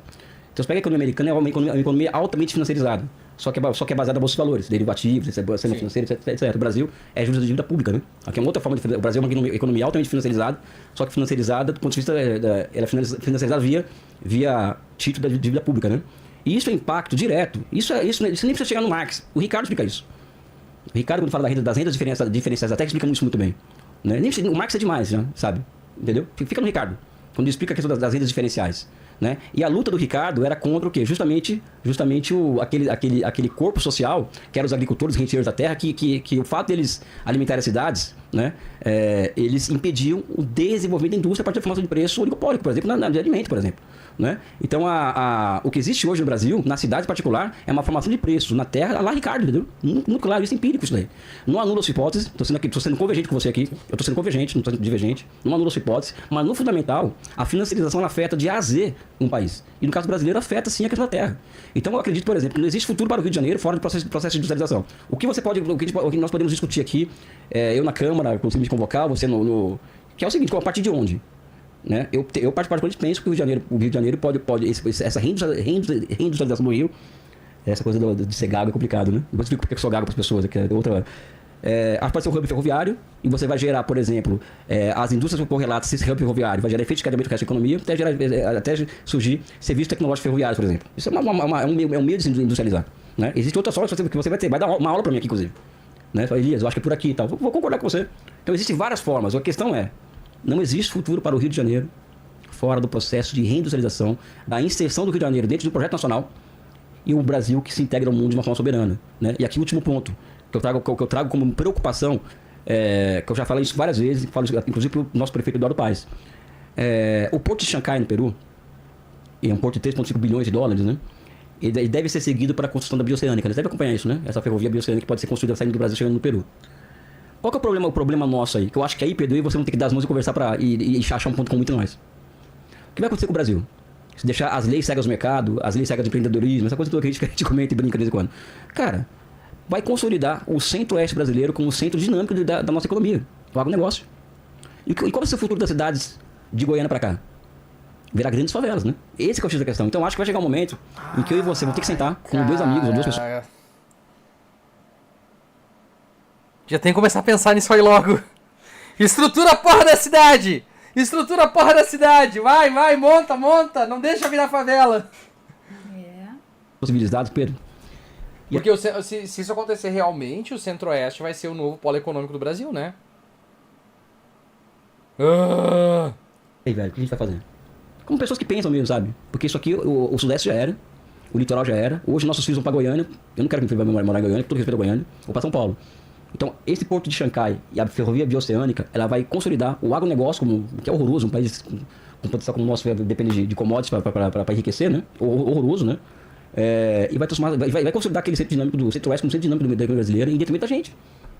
Então, acho que o debate nosso tem que girar em torno de como nós vamos nos virarmos enquanto cidade de Rio de Janeiro em uma condição que está se desenhando na nossa cara, entendeu? Só primeiro aquele ponto dos juros. Os juros, hoje, ele é o maior inimigo, ele é o maior veneno que tem no mercado imobiliário. Na verdade, você pega para qualquer construtor, incorporador, porque é óbvio, né? Você vai comprar um apartamento, o que mais impacta no financiamento de 20, 25, 30, 35 anos é os juros. Então pode acreditar, pode ter certeza. O mercado imobiliário, o sonho dele, de quem investe nesse setor, é juros baixos. Um dos setores que mais sente quando aumenta a taxa de juros é o setor imobiliário. Então, a financiarização, né, desse setor, na verdade, ele Não vai ser porque lá estará fazendo 60 graus. Se Deus quiser, né? está torcendo por um juros mais baixo, porque facilita as pessoas a comprar. Mas era só para pontuar isso. E aí, falando de eixo, é por óbvio que eu quero o Rio de Janeiro desenvolvendo mais do que as outras cidades do Brasil, mas eu também não vejo como um jogo de soma zero. Assim, hoje o Brasil, o Rio Litoral, o Rio, São Paulo, estariam melhor ou pior se o nosso agro não crescesse tanto. Então, se essa ferrovia vai fazer com que o nosso agro, o Centro-Oeste, aumente sua produtividade, Porque ele não quer perder o dinheirinho deles, né? Esse vagabundo. seja, emprega ainda mais, tenha mais PIB, mais dinheiro, eu não tenho problema com isso. Eu acho que os nossos... Porra, brother, tu tá falando sobre o problema da desindustrialização, tu concorda que a industrialização é importante, mas foda-se, o agro tá fazendo dinheiro, então foda-se, né? Então deixa. Foda-se a industrialização. Não importa. Vamos continuar sendo um país agrário, né? Ganhando uma mixaria pelos negócios que a gente exporta, aqui exportando comida pros outros. Enquanto o nosso povo passa fome. Ai, meu, puta que pariu, cara, que bando de idiota. Os desafios a gente tem que resolver. E o Rio nunca vai ser água. A gente não tem características naturais para isso, a gente não tem terra para isso, né? O PIB do Espírito Santo, PIB agrário, é 2 vezes maior que o do estado do Rio de Janeiro. Então, o nosso caminho não é por aí. Agora, eu desejo boa sorte ao agro brasileiro. Mérito dele, produtividade gigante, tá? Exporta pra caramba e compete com os grandes do mundo. O ponto é, por que nós não competimos? Porque o cinturão Rio-São Paulo perdeu a competitividade na indústria. Mas eu não tenho nada, eu quero nada contra o Centro-Oeste, eu quero que ele se desenvolva. Inclusive, hoje, parte das pessoas que investem na cidade do Rio de Janeiro... Brother, tu não tá entendendo, brother. Tu não tá entendendo, seu burro. Seu jumento, tu não tá entendendo o que ele tá falando, caralho. Tu tá com um Mises enfiado na tua boca, o pau do Mises enfiado na tua boca, tu não entende o que o filho da puta do Elias Jabor tá te falando, cara. Meu Deus do céu, seu entreguista de merda. É o Centro-Oeste. É o Centro-Oeste, é o cara que chega... isso não vai resolver o problema do Rio de Janeiro, mas dentro do turismo, você vai ali num restaurante da beira da orla, é o cara que vem no Centro-Oeste. Isso vai resolver o Rio de Janeiro? Não, porque é o caminho de ser um balneário. E eu não quero que o Rio de Janeiro seja um balneário que vive única e exclusivamente do turismo. Aí o óleo e gás, tá aí eventualmente a questão da ferrovia, que agora até o prefeito se manifestou de forma correta, né? O Rio de Janeiro, como estado, tá debatendo essa ferrovia que fariam apenas uma parte dele, parando no Norte Fluminense, e tem que chegar na cidade do Rio de Janeiro para ela entrar nesse circuito. O metrô não desenvolve. Há quanto tempo o Rio de Janeiro não faz uma nova estação de metrô? Concordo 100% com você. Isso tinha que ser uma prioridade absoluta. O Tarcísio está conseguindo avançar aqui em São Paulo, com um investimento em parceria pública. Isso, não. O Tarcísio tá conseguindo avançar em São Paulo, com certeza. Me diz aí o que o Tarcísio fez de bom mesmo? O que o Tarcísio fez de bom mesmo? Vendeu a Sabesp. Ele vendeu a Sabesp. Olha aí, coisa boa. Olha como melhorou. Como melhorou. Nossa, melhorou muito. Público-privada. Vamos fazer isso no Rio de Janeiro? Eu acho excelente. Isso aí. Vamos zerar o imposto para produção, para importação de alimento. Opa.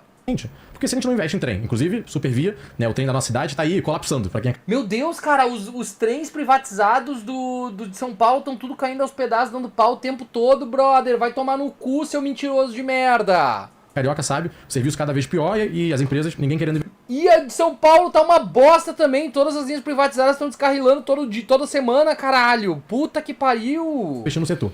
Então, o Rio de Janeiro resolve essas questões estruturais e estuda, concordo. Acho que uma das prioridades hoje é estudar. Por que o Rio de Janeiro perdeu a sua indústria? O Rio, uma cidade de mais de 6 milhões de habitantes, não vai se recuperar só com turismo. Não vai se recuperar sendo balneário. Isso eu concordo 100%. Agora, talvez a gente discorde por que o Rio de Janeiro, o Brasil, passou por esse processo de desindustrialização. O cara dizendo assim, ó, o Elias é muito gente boa, né? Cara, vamos trabalhar junto pra fazer o Rio de Janeiro ficar melhor. Não, mas eu gosto que o agro tá ganhando dinheiro lá, não precisa. Eu sou vereador do Rio de Janeiro, mas não precisa. Minha opinião, ele se isolou de certa forma do mundo e perdeu competitividade na cadeia mundial. Pedro, a questão do agronegócio, primeiro que eu não acho contraditório você ter uma indústria que se desenvolva ao lado do agronegócio. Não vejo um problema, muito pelo contrário, né? O agronegócio não pega ninguém. O agronegócio não gera efeito desencadeamento em nenhum setor da nossa economia. Esse é o problema. Não tenho nada contra a nossa grande agricultura capitalista de exportação. Olha só, um comunista falando que não tem nada contra isso. Não tem mesmo. O agronegócio não é o meu inimigo principal de classe. O meu principal inimigo de classe é o capital financeiro, especulativo. A taxa de juros ela é altamente funcional para quê? Para a concentração e a centralização do capital imobiliário.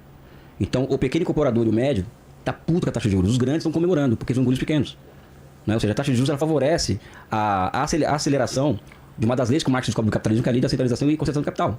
Né? Então a taxa de juros é um veneno completo para o povo brasileiro, entendeu? Inclusive para as pessoas que moram na periferia. Né? O pequeno incorporador que eu sou favorável a ele, inclusive, eu defendo, pessoal, você quer, façam isso, vai gerar emprego e renda, eu concordo, eu estou com vocês.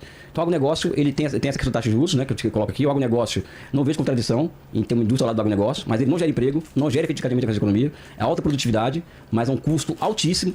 Né? Hoje, por exemplo, você tem eles recebem de subsídio, que aliás eu não sou contra subsídio também não, tá pessoal? Eu sou um cara comunista que não é contra subsídio do agronegócio. Até porque o sonho do imperialismo norte-americano é destruir a nossa agricultura de exportação. Não sou idiota, entendeu? Eu não sou um esquerdopata. Agora, o nosso agronegócio recebe 200 bilhões de reais por ano, pelo menos, de subsídio. A indústria recebe nenhum. Ou o superchat de A 50 indústria? pila da minha cor favorita. Por quê? Aliás, o subsídio que tem a indústria é a maior taxa de juros do mundo. Ou seja, se você é industrial, você não consegue empreender, como dizem os liberais, né? Que aliás, é uma sacanagem com o chupeta, chama um cara que... Qualquer coisa de empreendedor, ele não é. Empreendedor é quem gera valor, gera inovação. Né? Agora, a questão da industrialização do agronegócio, que afeta o Rio de Janeiro é o seguinte. Existe uma coisa no marxismo que a gente trabalha, que é o bloco de poder. Tá? E o bloco de poder no Brasil hoje é composto. Quem manda no Brasil? Quem manda? Capital financeiro, agronegócio. Dele que não tá absorvendo nada do que o Elias tá falando. Não, eu tô só pensando no contra-argumento que ele vai dar. Sobre uma coisa que o Elias já falou há 15 minutos atrás. Isso, e que vai ser uma mentira de novo, ou vai ser uma distorção do que o Elias falou. Esse capital comercial velho da Havan, esse que surge a partir do golpe de 2016 com muita força, né? Enfim, é quem manda no Brasil. A indústria, por exemplo, se floresce uma nova indústria no Brasil, o agronegócio, lá na Inglaterra de Ricardo, vai ser amplamente contra o processo de industrialização, porque o cara não quer dividir o poder político com a indústria. Olha que interessante isso. O agronegócio vai repelir qualquer tentativa de processo de industrialização no Brasil. Uau, quem diria? Uau, quem diria, né? Eu não quero que a indústria tenha mais recursos. Eu quero que o Plano Safra tenha mais 600 bilhões de reais pra mim. E ele quer dar pra indústria. Não é justo. Bancada do Agro, me ajude. Toma 50 mil reais aqui pra tua campanha de prefeito. Presidente Porque eles não Gustavo Lima, faça alguma coisa. Sinceramente, assim, que o Gustavo Lima ganhe e foda de vez, sabe? Tipo, às vezes dá vontade disso. Quer então fica à vontade. Dividir o condomínio do poder político com eles, com os industriais. Um negócio muito mais complexo do que isso. Sabe? Esse é o problema, de bloco de poder no Brasil também. Existe essa discussão. E que, aliás, não é Marx, é Ricardo. Ou seja, o Ricardo ele era o grande entusiasta da indústria inglesa. E ele via os renteiros da terra como um grande inimigo do processo de industrialização inglesa. E hoje eu vejo isso também. Ou seja, os renteiros da grande finança no Brasil, mais o agronegócio, mais esse capital comercial que não gera valor, eles são os grandes inimigos da industrialização brasileira. Tome. Né? Eles compram a cabeça de acadêmicos. É aquela coisa do agrarismo, sabe? Aquela discussão da década de 20. O Brasil vai ser industrial agrário, né? Hoje os agraristas eles são a Faria Lima, né? Com um discurso bonito, né? De estabilidade monetária, gravata e tal, né? Mas eles defendem um país agrário, exportador, só que com um cara de Faria Lima, bonito, né? Não como Pedro, assim, sabe? Mas bonitinho, branco e tal. Os agraristas hoje são os monetaristas. Os agraristas da década de 20 no Brasil são os monetaristas de hoje. É a Faria Lima, entendeu? Sabe? Então tem uma questão para encerrar. O que impede o nosso processo de industrialização é o bloco de poder. Que esses caras não querem. Eu trabalhei no Congresso Nacional também, eu posso falar muito claramente isso. Você fala em subsídio para a indústria no Congresso Nacional, abre uma discussão, bancada da indústria. Ó, subsídio para a indústria, direto na veia, como tem no... Cara, os primeiros que você contar o negócio. Porque é uma questão de poder isso, de condomínio de poder, ou seja, não é o Elias é contra porque é de direito, diz que não é isso. Claro, o Brasil teve uma experiência com isso, né, sobretudo ali na Dilma, que foi a nova matriz econômica, o BNDES, falando de subsídio, o BNDES naquela época botava muito dinheiro subsidiado, linhas de financiamento enormes para os setores industriais, nessa ideia de vamos criar ou fortificar a nossa indústria nacional. Parte do caminho era... o que fizeram mesmo com a Dilma daí, por causa disso? Mandaram uma carta de agradecimento? Sim, acho que sim. Grandes campeões nacionais, que aí era a JBS, um conglomerado, de certa forma, artificial. Então, um dos resultados desse grande financiamento através do Estado foi, na verdade, a JBS, através de lobby e acesso ao Estado. Misa aceleracionista tem essa vibe às vezes também. Pegar dinheiro financiado, comprar quase todos os seus rivais e fazer um grande conglomerado que é artificial. Um outro deles foi a Oi, que também entrou em colapso logo depois. Né? E algumas tentativas que...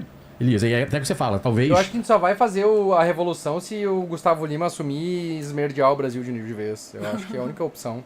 Né, possa ter, como cada país tem o seu processo, a lembrar de 7 Brasil, né, aquela ideia da Dilma de que era uma das estatais que era para fazer as sondas para o setor de petróleo, que a gente poderia ter comprado da Coreia do Sul, super competitivo, era ótimo para nossa indústria de óleo e gás, mas falou, não, vamos produzir nacionalmente.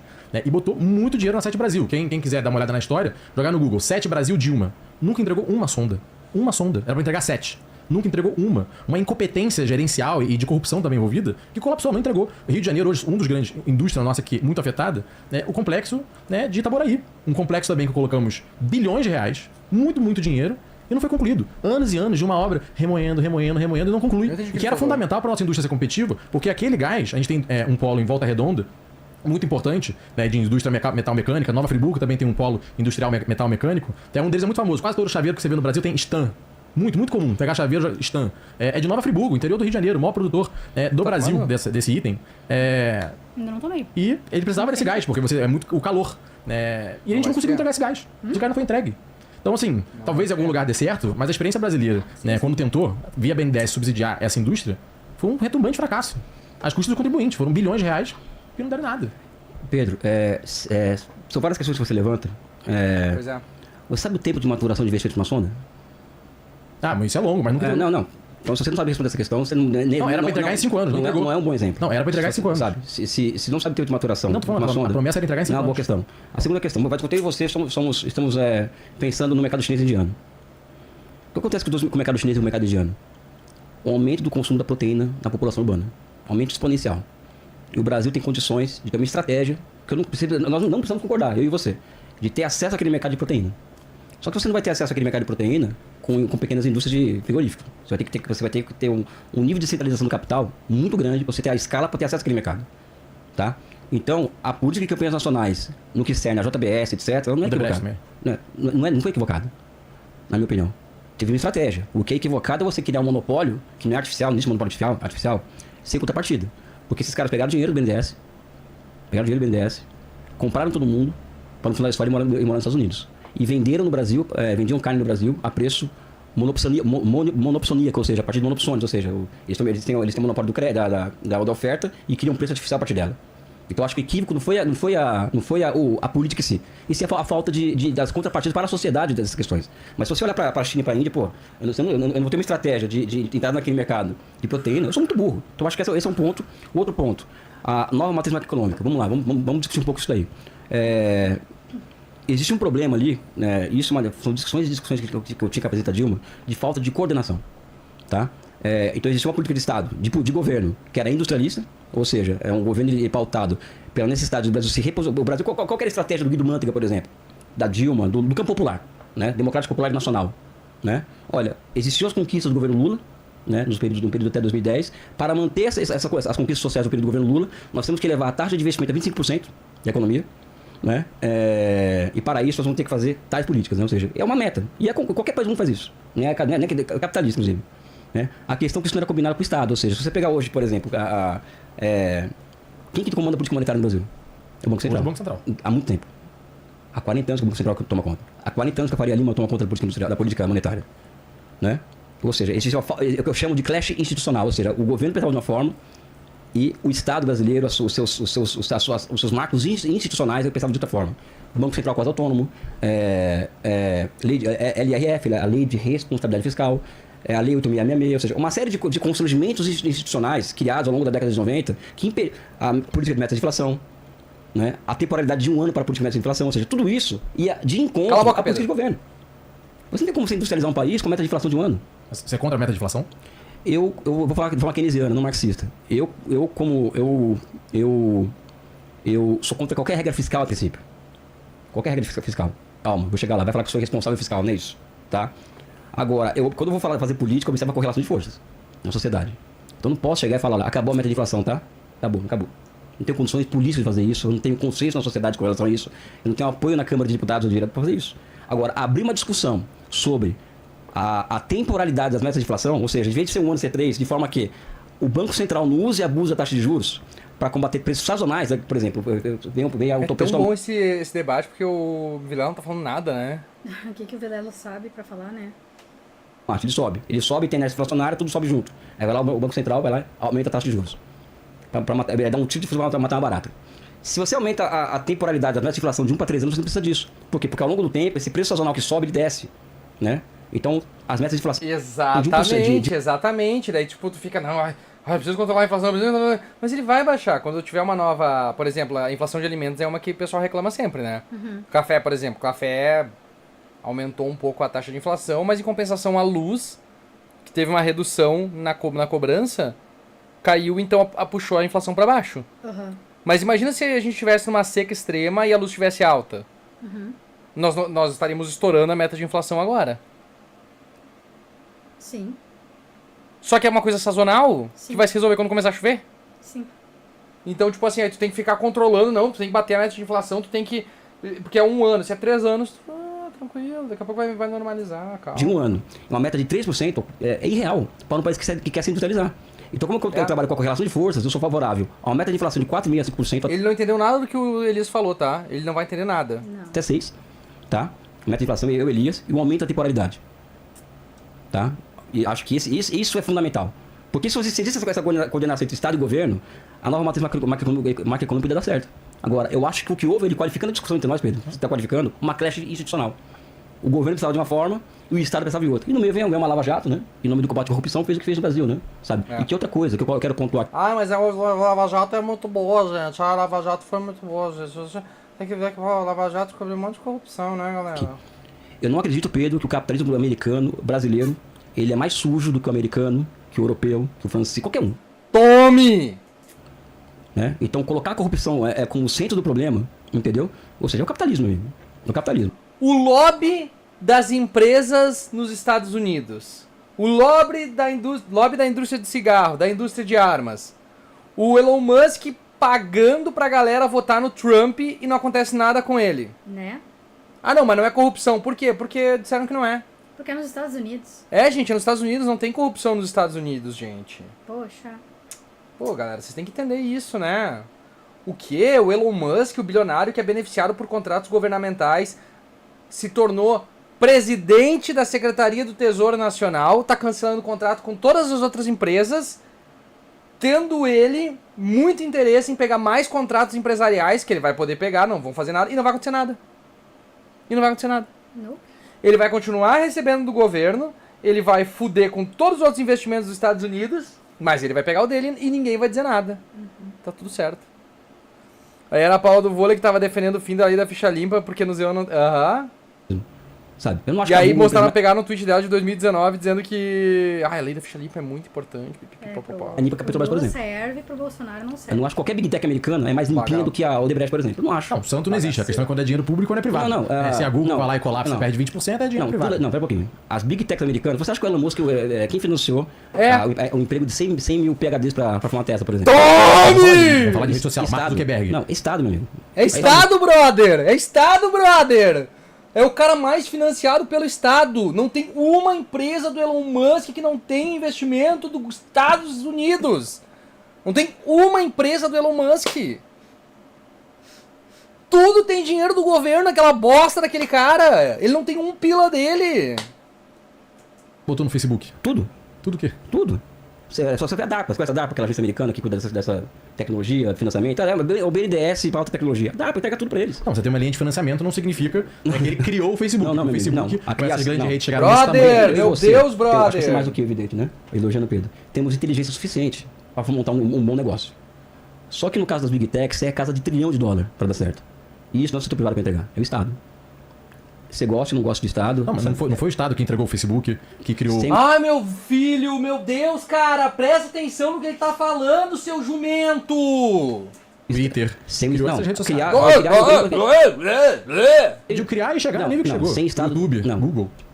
isso é outra questão empírica, tem livro sobre isso, sabe? Sem Estado não teria, nem isso aqui, ó. Vai com o papo da Renata Barreto, né? Nem isso aqui teria sem Estado, sabe?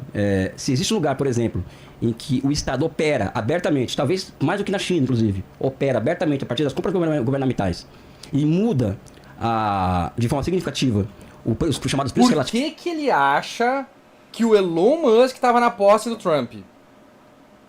O Elon Musk não, perdão, o Mark Zuckerberg. E o Jeff Jeff Bezos. Bezos. E o criador do chat GPT. E o presidente do Google? Ah, não, foi aqui, ó, foi do peito Porque deles, eles foi o dinheiro gostam deles que eles deles. botaram. É o Eles dinheiro do gostam muito do Google. Trump. Sim, não.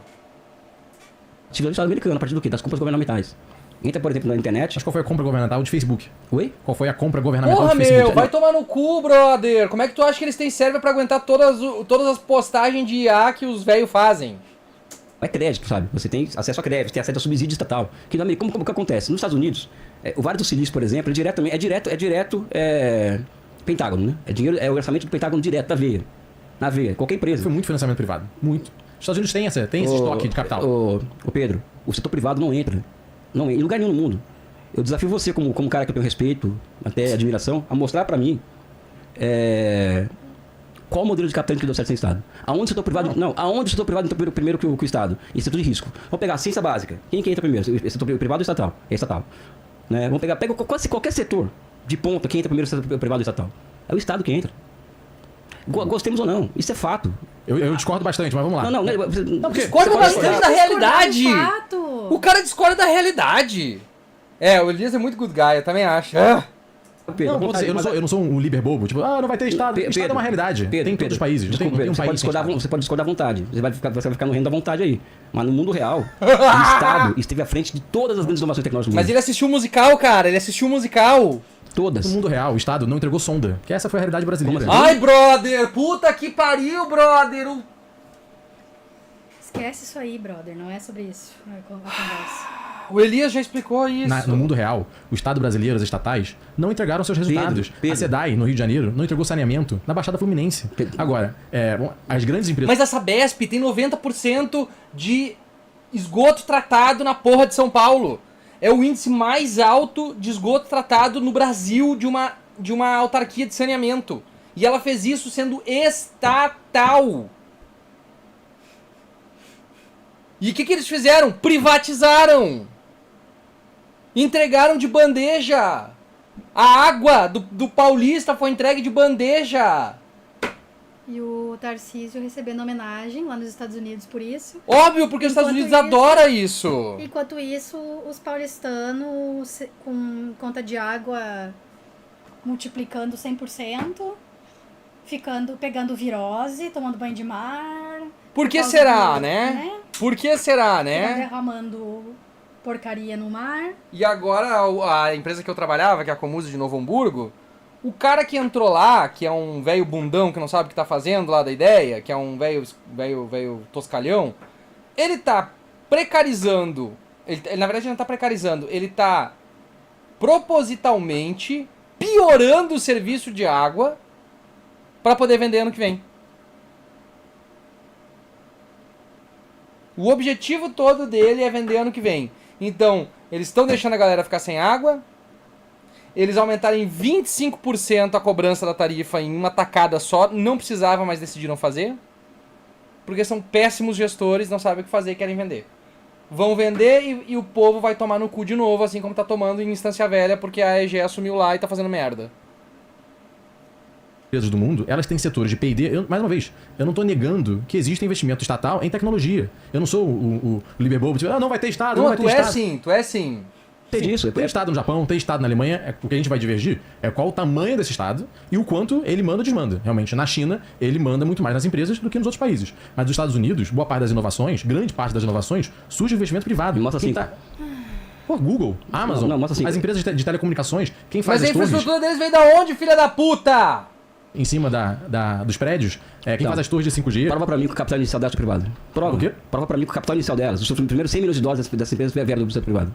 Você precisa ser os 6 Não, milhões? não, 1 milhão. Começa com os primeiros... Não, fácil. sabe. Venture Capital. Não. Você vai aqui na Faria Lima, eu tenho amigos, você certamente tem amigos também, dezenas de startups que hoje são razoavelmente grandes e estão crescendo, que captaram seus primeiros investimentos aqui na Faria Lima de Venture Capital. O Japão só vai pegar a poupança privada que tem, e até por isso a taxa de juros é lá embaixo, né? Tem alguns amigos meus que tem uma startup aqui que são razoavelmente grandes, tá? Eles são a Google e o Facebook, filha da puta. É isso que tu tá argumentando, bosta. Eu escrevi aqui pra ti, tá?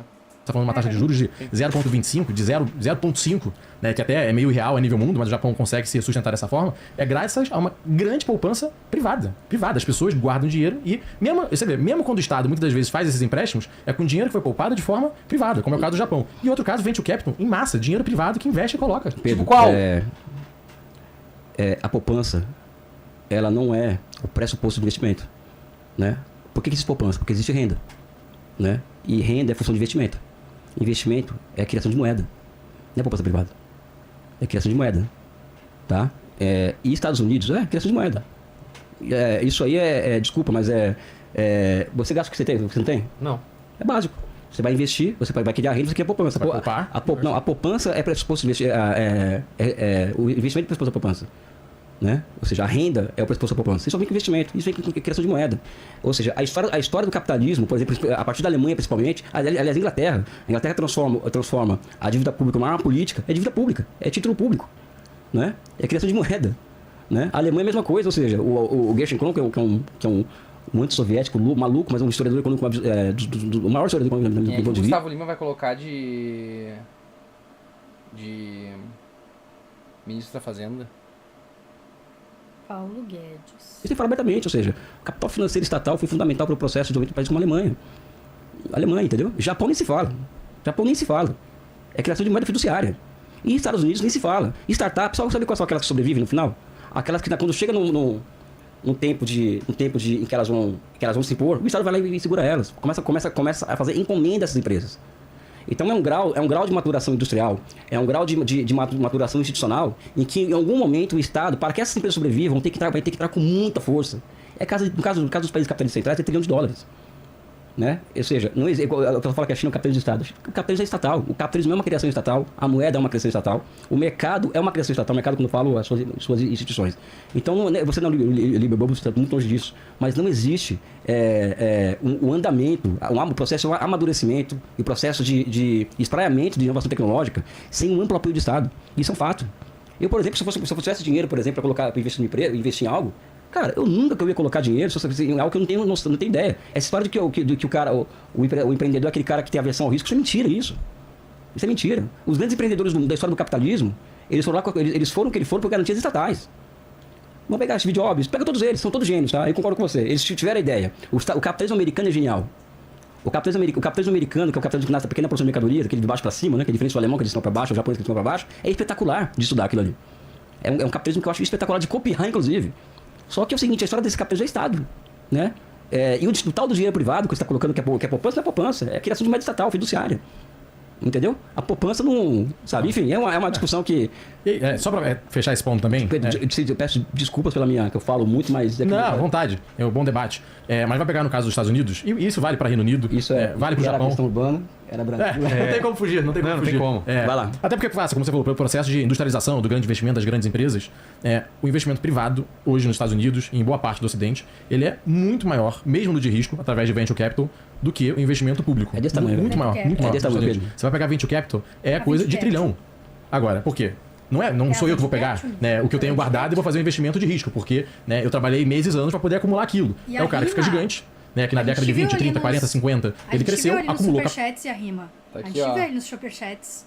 Estamos vendo aqui, ó. Vamos dar uma revisada na teoria monetária de impressão liberais. Inclusive, né?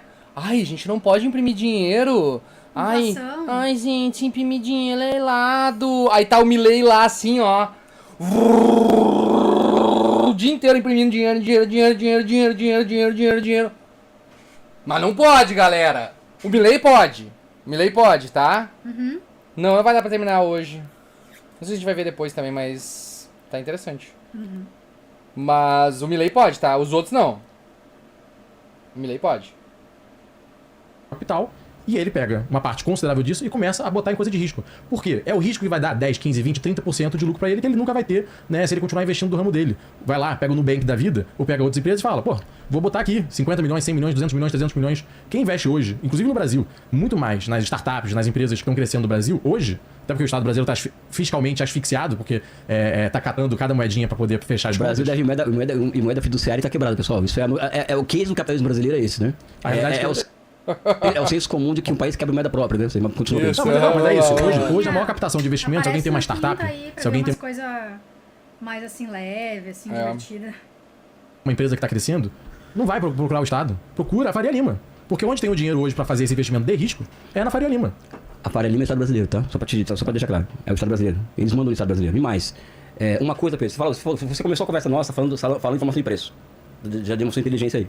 Preço da China, no caso. Eu sou favorável sempre à internalização da formação de preço. Quanto menos a gente depender de preço fora do Brasil, melhor pra gente, tá? Que aliás é uma questão que eu levo pro nosso secretário de... Um comunista dando ideia para o secretário de Desenvolvimento Econômico do Rio de Janeiro, tá?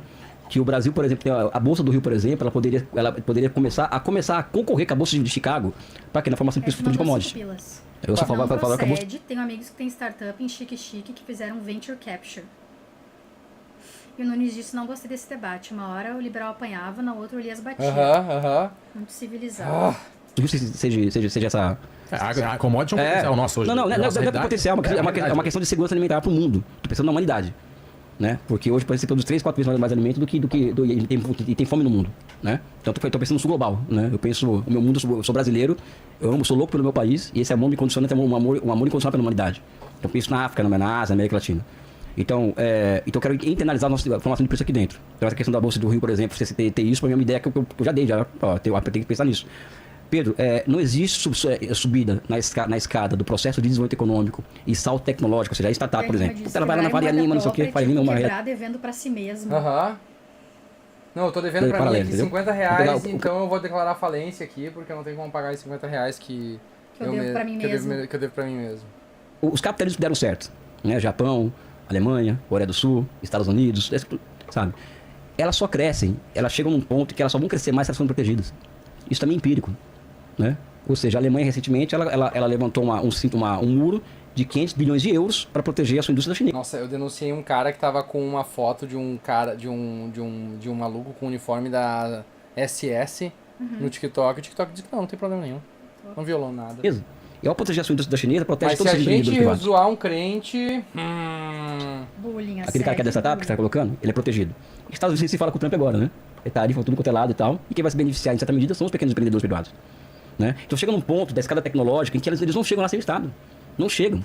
Por quê? Porque o próprio mundo, como eu tenho dito em vários lugares, ele é o quê? Ele é a competição entre grandes blocos de capitais.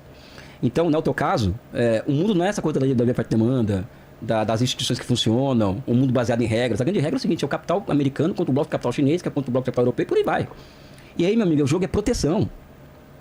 Aí, com proteção, você pode fazer todos esses experimentos aí que você está falando. Ou seja, é o venture capital, legal. Desde que o Estado esteja me protegendo da concorrência chinesa, que para vir aqui para me comprar, vai ser ótimo. O Elon Musk lá pedindo pra taxar os carros 100%, né? Uhum. Não, mas o livre mercado, livre mercado, como eu amo livre mercado. Né? Então, você está trazendo exemplos que eu acho, Pedro, que são interessantes, mas é a porta de trás do capitalismo. A porta da frente é a fortíssima proteção estatal, seja das grandes empresas, dos grandes monopólios capitalistas, seja das suas startups com potencial tecnológico. Enfim, é um bom debate esse. Não, acho que a gente vai falar de liberdade econômica, né? Do quantos países... Não, você não tá nessa não, né? É claro que existe liberdade econômica. Ai, meu Deus do céu! Tanto que você defende uma restrição Lá vem besteira. da liberdade econômica e Não, existem pessoas que muito defendem pelo contrário. e acreditam mais na liberdade econômica. Não, o que você falou. A Alemanha restringiu. Isso é um nível de liberdade econômica. O quanto ele restringe ou libera a entrada de produtos e serviços de empresas estrangeiras. Sim. Isso é um grau de liberdade econômica.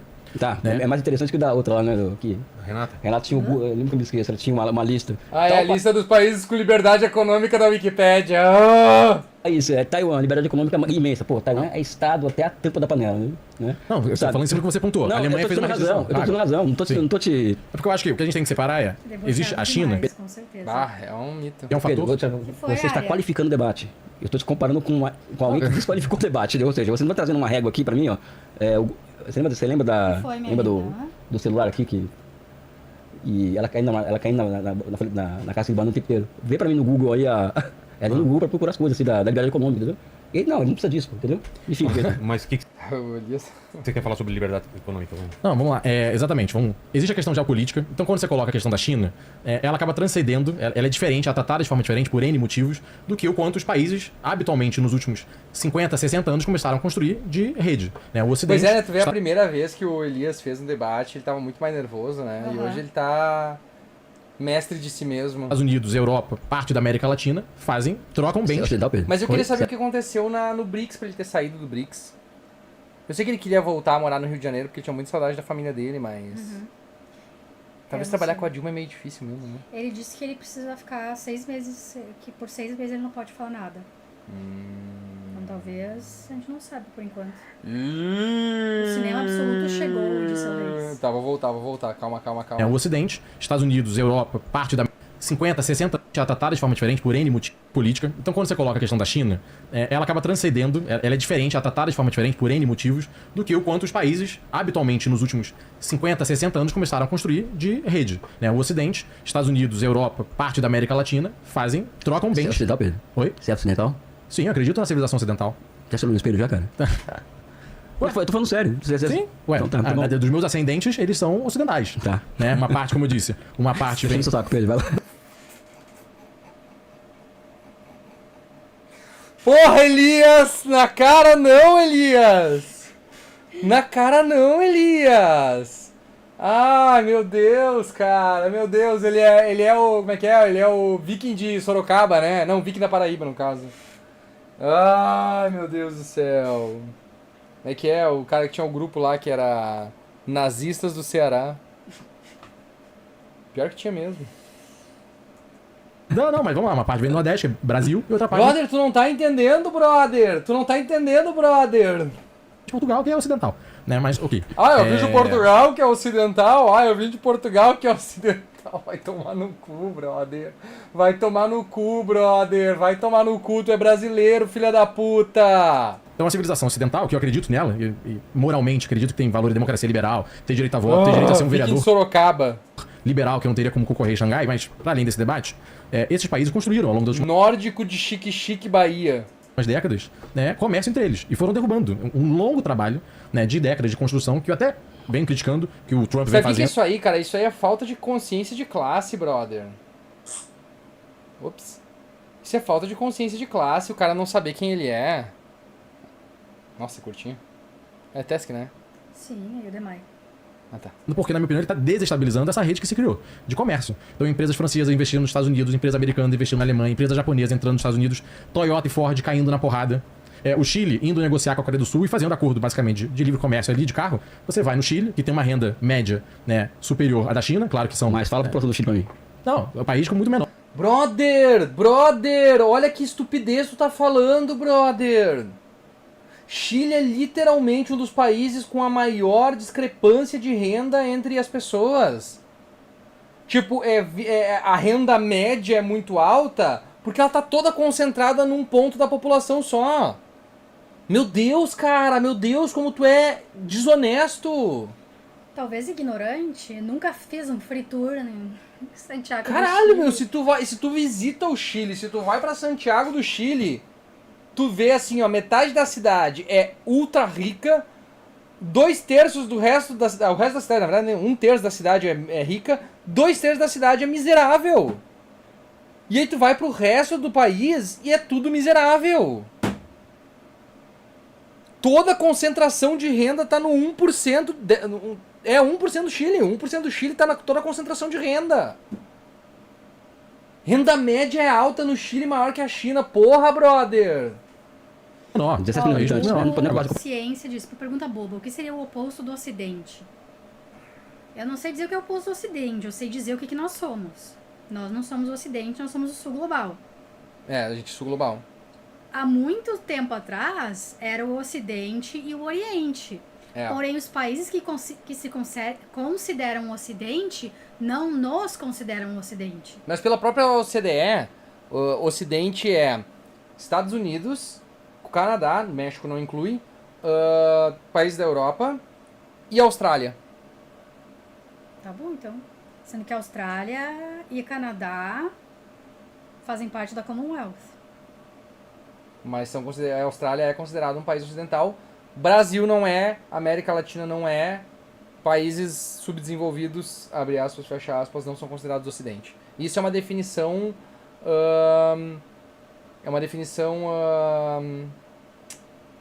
econômica que foi feita. Eu não sei se a Rússia não está inclusa no Ocidente. Deixa eu dar uma conferida aqui. Quem é o Ocidente econômico? Estados Unidos, Canadá, Europa Ocidental, Austrália, Nova Zelândia, Japão e Israel. Japão não faz sentido. Mas, né?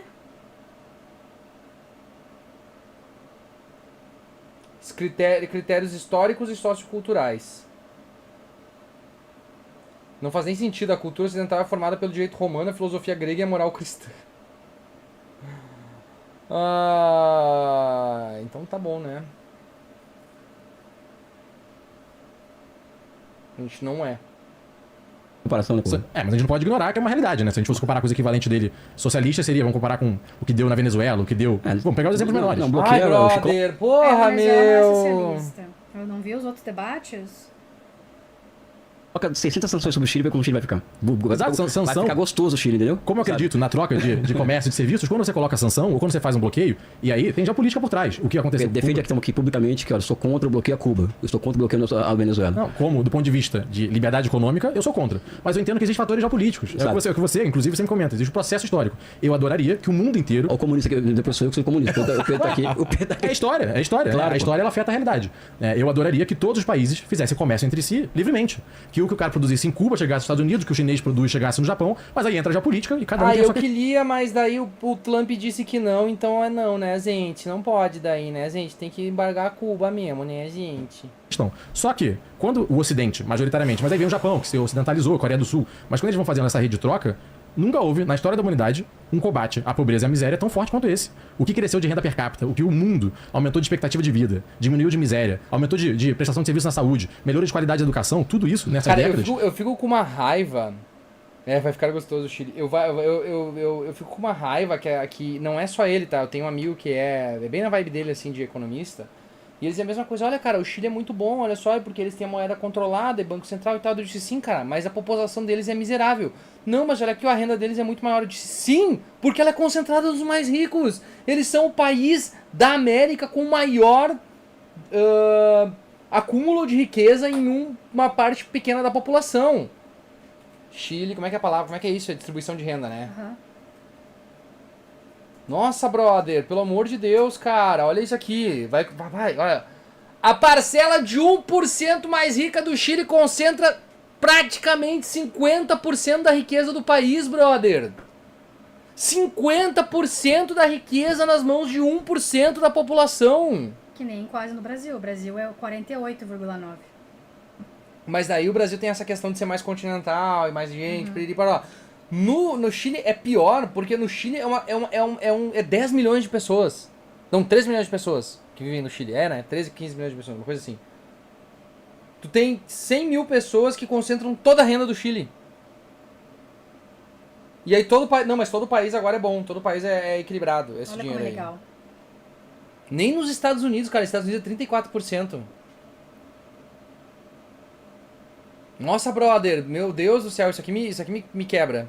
Em que, beleza, tinha lá a a China. entidade geopolítica, antes era a mão invisível. É, exatamente. Com hiperfoco na Argentina e no Chile, todo economista tem hiperfoco nessas porra aí, né? No seu processo paralelo. Tinha a União Soviética durante certo tempo no seu processo paralelo. Mas essa civilização ocidental, com muito livre comércio, tô falando, carro coreano entrando no Chile, né? Toyota caindo no pau com a Ford concorrendo. Então, esses países... comércio, nem elas nunca interferem. Liberdade econômica, liberdade econômica. As montadoras nunca entram com processo na justiça pra tentar impedir a venda de carro chinês. De carros baratos. negociando entre si, caindo suas barreiras, formando blocos comerciais, o Brasil com o seu Mercosul, a União Europeia, né? E Portugal se desenvolveu muito com isso, depois que se integrou à União Europeia. Isso teve um resultado fenomenal na história da humanidade. Teve. Por quê? Porque eles formaram entre si blocos comerciais. E beleza, tem influência dos Estados Unidos ali como grande líder, mas tem outros países e fizeram comércio entre si. Agora, a questão, travou a China, como eu disse, eu adoraria que o mundo comercializasse livremente. Mas existem questões... Mas não dá, né? Não dá porque, tem que ver que, poxa, ali, né? Pô, não dá, né? Comunismo, a gente não pode... Gente, tá difícil, né, galera? Como é que a gente vai negociar com a China? Eles são uma ditadura, gente. Deixa eu só pegar e vender minhas coisas aqui pra Arábia Saudita rapidinho aqui. Não, mas como eu tava falando, a China é uma ditadura, galera. Políticas. Não, exatamente. E tem esse negócio que a mão invisível do mercado tá sempre enfiada no rabo desses caras, né? Por isso. Então, as relações comerciais entre China, entre Oriente Médio, entre Cuba, entre Venezuela, é um fato. Sim. Pedro, não concordo com você, fraternalmente não concordo. Né? Fraternalmente. Livre comércio não existe. Não existe. Nunca existiu? Nunca existiu livre comércio. Não existe! Eu quero que me prove. Vilela, não existe, Vilela! Onde é que existe o livre comércio, Vilela? Meu Deus, cara, vocês não... Essa galera não vê a realidade, bicho. Essa galera não vê a realidade, cara. Eles vivem num mundo de fantasia. Materialidade não existe. Materialidade Eles vivem num mundo de fantasia. Eles vivem num mundo de fantasia, cara. Isso. Falando de livre comércio é o seguinte, Terminando esse aqui, a gente finaliza a live.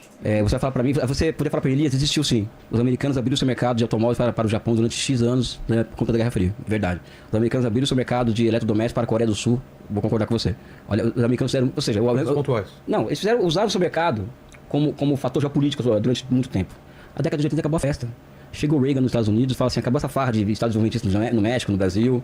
Japão, eles fazem um acordo com o Japão, colocando, aumenta para 30% as tarifas de comércio japoneses, faz o Japão valorizar sua moeda, né? Ou seja, o acordo de Plaza, né? E agora o exemplo mais recente, caso da Alemanha, né? Porque a guerra da Ucrânia não é uma guerra contra a Rússia somente, ou uma proxy war contra a Rússia. 10 pilas. Obama tentou rever a questão do embargo em Cuba, mas é mexer no vespeiro. Já Trump talvez estabeleça relações com a Venezuela. Já Ele precisa restabeleceu. de petróleo barato. Imagina os liberais se isso for Foi pra frente. Mas assim, ó, vai pra frente e eles vão dizer tá tudo certo, é isso aí mesmo. É porque, assim, ó, hoje eu tava vendo o Hassan Abin, que é um cara que é um streamer americano, e eu gosto muito de ver ele porque ele é muito inteligente, assim, ele é muito pé no chão e ele analisa muito bem a situação dos Estados Unidos. E ele tava dizendo, e eles estavam vendo o Joe Rogan falando assim, tu já imaginou se o Trump acerta tudo, e tudo dá certo, e tudo melhora, e a vida fica boa pra todo mundo, será que os liberais vão aceitar isso? Será que eles vão dizer que o Trump fez um bom governo? Aí o Hassan disse assim, cara, se o Trump fizer isso, contrariando todas as expectativas, é óbvio que todo mundo vai achar bom. Inclusive as pessoas que votaram no Trump se arrependeram, então puta com ele agora, e que se ele fizer as coisas que ele prometeu e realmente melhorar o estilo de vida americano, a renda americana, melhorar a segurança, melhorar tudo, até esses caras vão dar o braço a torcer e vão dizer, não, realmente, o Trump fez um bom trabalho. Só que, obviamente, tudo está indicando o contrário. E, obviamente, que os liberais que não votaram nele também vão dizer isso. Agora, se fosse o contrário, se o Biden fizesse isso, os trumpistas iam aceitar? Não. Eles iam continuar dizendo que era tudo mentira, que não funciona, que não deu certo, que o Biden é um merda, que a economia tá uma bosta, que não sei o que, que não sei o que. Porque essa galera já tá convertida e eles não querem mais saber. Esse é o ponto, né? Então, tipo assim, se o Trump é antissocialismo, é anti-imigrante, mas vai lá e fecha acordo com a Venezuela, os trumpistas vão ter petróleo barato e os liberais vão ter petróleo barato e eles vão dizer, não, beleza, tá tranquilo. O que importa é a gente ter petróleo barato. Eles são completamente hipócritas. Se o Trump sentar no colo do Xi Jinping, der um beijo na boca dele e dizer eu sou uma menininha agora muito linda, puta do Xi Jinping, eles vão dizer boa Trump, é isso aí, mostra pra eles como a gente senta gostoso no pau dos outros. Olha aí, ninguém rebola melhor que os Estados Unidos no pau do chinês. É isso que vai acontecer, eles vão continuar torcendo, vão dizer que tá tudo certo, é isso aí mesmo, tem que fazer isso aí mesmo. Eles nunca vão dizer que ele tá errado. Tem vídeos no YouTube de vários eleitores do Trump achando que as taxações que o Trump prometeu ia baratear as coisas pra eles. A gente viu aqui no vídeo. O cara teve que ir lá explicar pra ele que ia cair no colo do consumidor a taxação. Não é a China que vai pagar a taxação. Não sabem. Não sabem. Não, e o pior de tudo, o mais burro ainda, é os, abre aspas, liberais brasileiros, que daí o pessoal fala assim, vocês estavam reclamando que o Haddad ia taxar todo mundo, e tá lá o Trump taxando eles. Mas ele está taxando os outros países, não a população dele. Imagina. Seu jumento! Tira o pau de Mises da tua orelha, seu bosta! Seu merda! Vai aumentar pra todo mundo se ele taxar um país que eles importam as merdas dele, seu filho de uma puta! Ainda mais se for o país de onde eles mais importam certas coisas. Tipo taxar o aço o alumínio do Canadá. Entendeu? Taxar o alumínio do Canadá, se não me engano, o gás também. O Canadá é um dos maiores... É o maior exportador de gás. A live sempre é mais 18, Sharon, só que daí pros cortes do TikTok eu evito falar palavrão. Você é um proxy war contra a Alemanha. Os americanos ao destruírem a Nord Stream, que agora já tem provas que foi os americanos que destruíram aquele gás. Isso aí já tá no... na quinta casa desse morto já tá provado que... Norte-americano esperto, trabalha online e mora no México, Mora na Argentina, não vale mais. Não, mas na Argentina não vale mais. Dizer que mora na Argentina. No Vietnã, em Singapura. Singapura eu acho que é a moeda mais valorizada, não dá. O grande fator de produção, Filipinas. usando o termo neoclássico, Filipinas sim. O liberal, que fazia que barateasse o custo do... Que é pra onde os velhos estão indo passar. Se aposentar porque tem um bom sistema de saúde. Na Alemanha, o gás. Então, quando os americanos eles cortam esse vínculo entre Rússia e Alemanha, eles destroem completamente a capacidade de competição da Alemanha. Então, a Ucrânia não quer entrar nessa discussão, é uma proxy war contra a Alemanha. Tanto é que a Alemanha, por exemplo, ela está tendo decrescimento econômico, a perda de dinamismo industrial absurda, e estão voltando a usar carvão, por exemplo. Ou seja, isso é o quê? É ciclicamente os americanos Separado, intervindo na realidade internacional e falando, vamos acabar com essa festinha. Separado do plano de energia nuclear. Ou seja, vamos parar com essa festinha aí. Ó, pessoal, ó, no Brasil, continua ensinando aí livre comércio na universidade, tá? Continua ensinando que os preços são naturais. Continua com esse papinho na PUC do Rio aí, de curso de economia. Continue aí. Aqui não, aqui se você for tentar comprar a Amazon, eu e você juntamos uma grana, vamos comprar a Amazon. Não deixa. Aqui não entra, nem com o Reagan, nem com o Barack Obama, nem com o democrata, porque eles não deixam. Não deixam. Eles protegem essas empresas, a gente não consegue. Então eu discordo fraternalmente de você. De que não existe o livre comércio, nunca existiu. O que existe é o seguinte, condicionantes geopolíticas que possibilitaram, a partir do privilégio exorbitante do dólar, né, que os americanos abrissem e fechassem sua economia. Só isso. A gente fala bastante aqui da complexidade do mundo e, fraternalmente, Claro, pô. me parece que às vezes você sempre caminha para os Estados Unidos. Né? Os Estados Unidos, o país mais dinâmico do mundo. Sim, Não, eu vou dizer brother. nesse sentido. Tu É uma também? pauta europeia. Né? Eu tenho certeza que você acompanha as eleições na Europa também. Eu, particularmente, gosto bastante. E é uma pauta na Alemanha o combate à Rússia. A Rússia. E de boa parte dos países europeus. Isso é debatido. Você vai pegar a eleição em Portugal, na Espanha, na Alemanha, na França. Isso é tema de debate entre os candidatos. Aí vai variar, né? Chanceler, presidente, primeiro-ministro. Mas isso é pauta de debate. E você roda a pesquisa entre os alemães. Havia uma demanda por isso. Porque, na verdade, quem é o maior afetado com o expansionismo russo não é os Estados Unidos. Os Estados Unidos está do outro lado do oceano. O maior afetado é a Europa Central. E quando a gente parece, tem vários países entre a Alemanha e Rússia. A gente está falando... A hoje Angela Merkel não concorda com você. A nível... Oi? A Angela Merkel não concorda com você. Mas continua. Não. Não, tanto que a Alemanha foi um dos países que mais apoiou e mais se envolveu, né, nos posicionamentos frente E mais aos se afundou, né? expansionistas. Uma coisa Por quê? que se suicidaram, né? Ele acreditou, né? E acreditou que poderia confiar na Rússia, fez a tubulação de gás para abastecer a sua indústria. E como eu disse, quando você consegue fazer, né, o livre comércio, que não é 100% livre porque ele não existe, mas quando você tem trocas, então a Rússia... o Pedrão que tem livre comércio. Fala, Pedro. Não, 100% não existe. Agora, quando você tem mais comércio, ou seja, a Rússia tem uma excelente produção de gás. Gás a baixo custo. Rússia, vamos negociar. Vamos fazer aqui, né, um túnel, um gasoduto que vai me entregar o seu gás, eu te pago por ele e a gente faz o quê? A gente faz comércio. Comércio de gás. A Alemanha acreditou que esse modelo seria viável. Geopoliticamente, no atrito com a Rússia, com Putin, Ucrânia, né? Você não quer entrar diretamente nisso, na minha opinião ali é um expansionismo russo. Opa, boa, docinho. Expansionismo russo pra frente da Ucrânia. Mas agora, não foi uma pauta americana imposta na União Europeia. Isso é uma pauta da União Europeia. Você pode discordar, divergir, falar, a União Europeia tá com a visão errada. Imagina os Estados Unidos oferecer a OTAN pra Ucrânia. Não foi uma pauta... Imagina. Armar a Ucrânia pra enfrentar a Rússia, não. Imagina, não, nunca. Ai, gente, sério, ele é muito inocente, desculpa.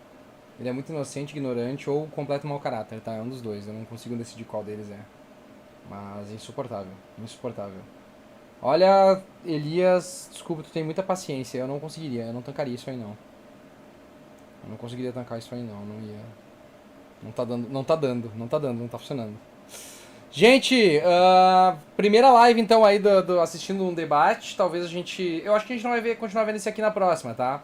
A ideia é fazer toda terça, então se vocês gostaram, por favor, deixem um feedback aí, deixa o like, compartilha, porque assim, a ideia é de repente deixar ele nos transmitidos ao vivo e não nos vídeos. Eu não sei, eu acho que não vou publicar como vídeo, né? Ou será que eu publico como vídeo? E nos indiquem vídeos longos que vocês gostariam que a gente assistisse também. Porque não vai ser necessariamente sempre debate, mas vai ser, tipo, vídeos longos que a gente não consegue assistir nas lives normalmente. Vídeo sai de 45 minutos, de 1h30, essas coisas assim. E aí eu tenho que pensar agora se eu faço isso, se eu coloco ele como vídeo ou eu deixo ele como transmissão ao vivo e tal. Eu vou ter que pensar nisso aí. Eu tenho que pensar. Acho que eu vou deixar ele como transmissão ao vivo mesmo. Talvez. Tá, mas enfim, a gente vai conversando lá e aí vocês vão nos dizendo, tá? Engenheiro Léo versus Raia dos Santos. Pior que eu vi esse aí, parece interessante. Ó, o Emerald Rock tem sugestões, então manda pra gente, Emerald, também. Gente, Emeraldo. Manda Emeraldo. sugestões, Emeraldo. Emeraldo! Emeraldo! Emeraldo! Nos mande Emeraldo! Tá, então tá, gente, é isso aí, então. Vou finalizar por aqui. Agora eu vou lá pro TikTok, tá? Quem quiser participar lá, vou estar lá fazendo o Fala Que Eu Discuto do Capeta, Pergunte ao Ateu ao vivo. Se vocês têm interesse em conversar lá, quem é nosso membro, tá? Coloca como vídeo, acho que performa melhor na monetização. Pois é, né? Mas o problema é que daí eu vou ter que baixar ele, subir de novo. E eu gosto que esse aqui já teve um bom engajamento, já deixa ele meio... Mas realmente, tem que pensar. Eu não botei pra gravar também, mas aqui, é que daí se eu subo mais um... Eu vou pensar melhor isso aqui. Deixa que eu vou pensar isso aqui sozinho. Vai ter mais uma live direta, então fiquem ligados aí, por favor, participem, né, likem, comentem, é sempre bom que daí se vocês falam, mais pessoas conseguem ver, mais pessoas vão atrás e tal. E eu vou tentar disparar melhor, assim, esses avisos aqui antes da hora. Essa vez foi meio em cima, mas nos próximos eu vou tentar avisar com mais antecedência. Sempre nas terças, 9 horas da noite. Até daqui a pouquinho, então, e eu vou lá pro TikTok agora, quem quiser participar lá. Os debates com ateus. pessoal. Desculpa, eu tava dizendo isso. Os debates com os ateus no Pergunte ao Ateu, fala que é Escuto do Capeta, estão disponíveis para membros, tá? Membros podem acessar completinho e assim, ó, é bem formato podcast, assim, é gostoso de ouvir. Obviamente que se você ouvir todos, tu vai ver que eu repito muita coisa, porque muita gente me pergunta a mesma coisa, todo mundo vem me pergunta toda vez, se você é ateu, no que você acredita? No que você não acredita? No que você não acredita? Mas vem às vezes uns malucos pra falar comigo e é muito divertido, tá? Agora eu vou lá. Beijo pra vocês. Até quinta. Até quinta. Tchau. Tchau, galera. Tchau.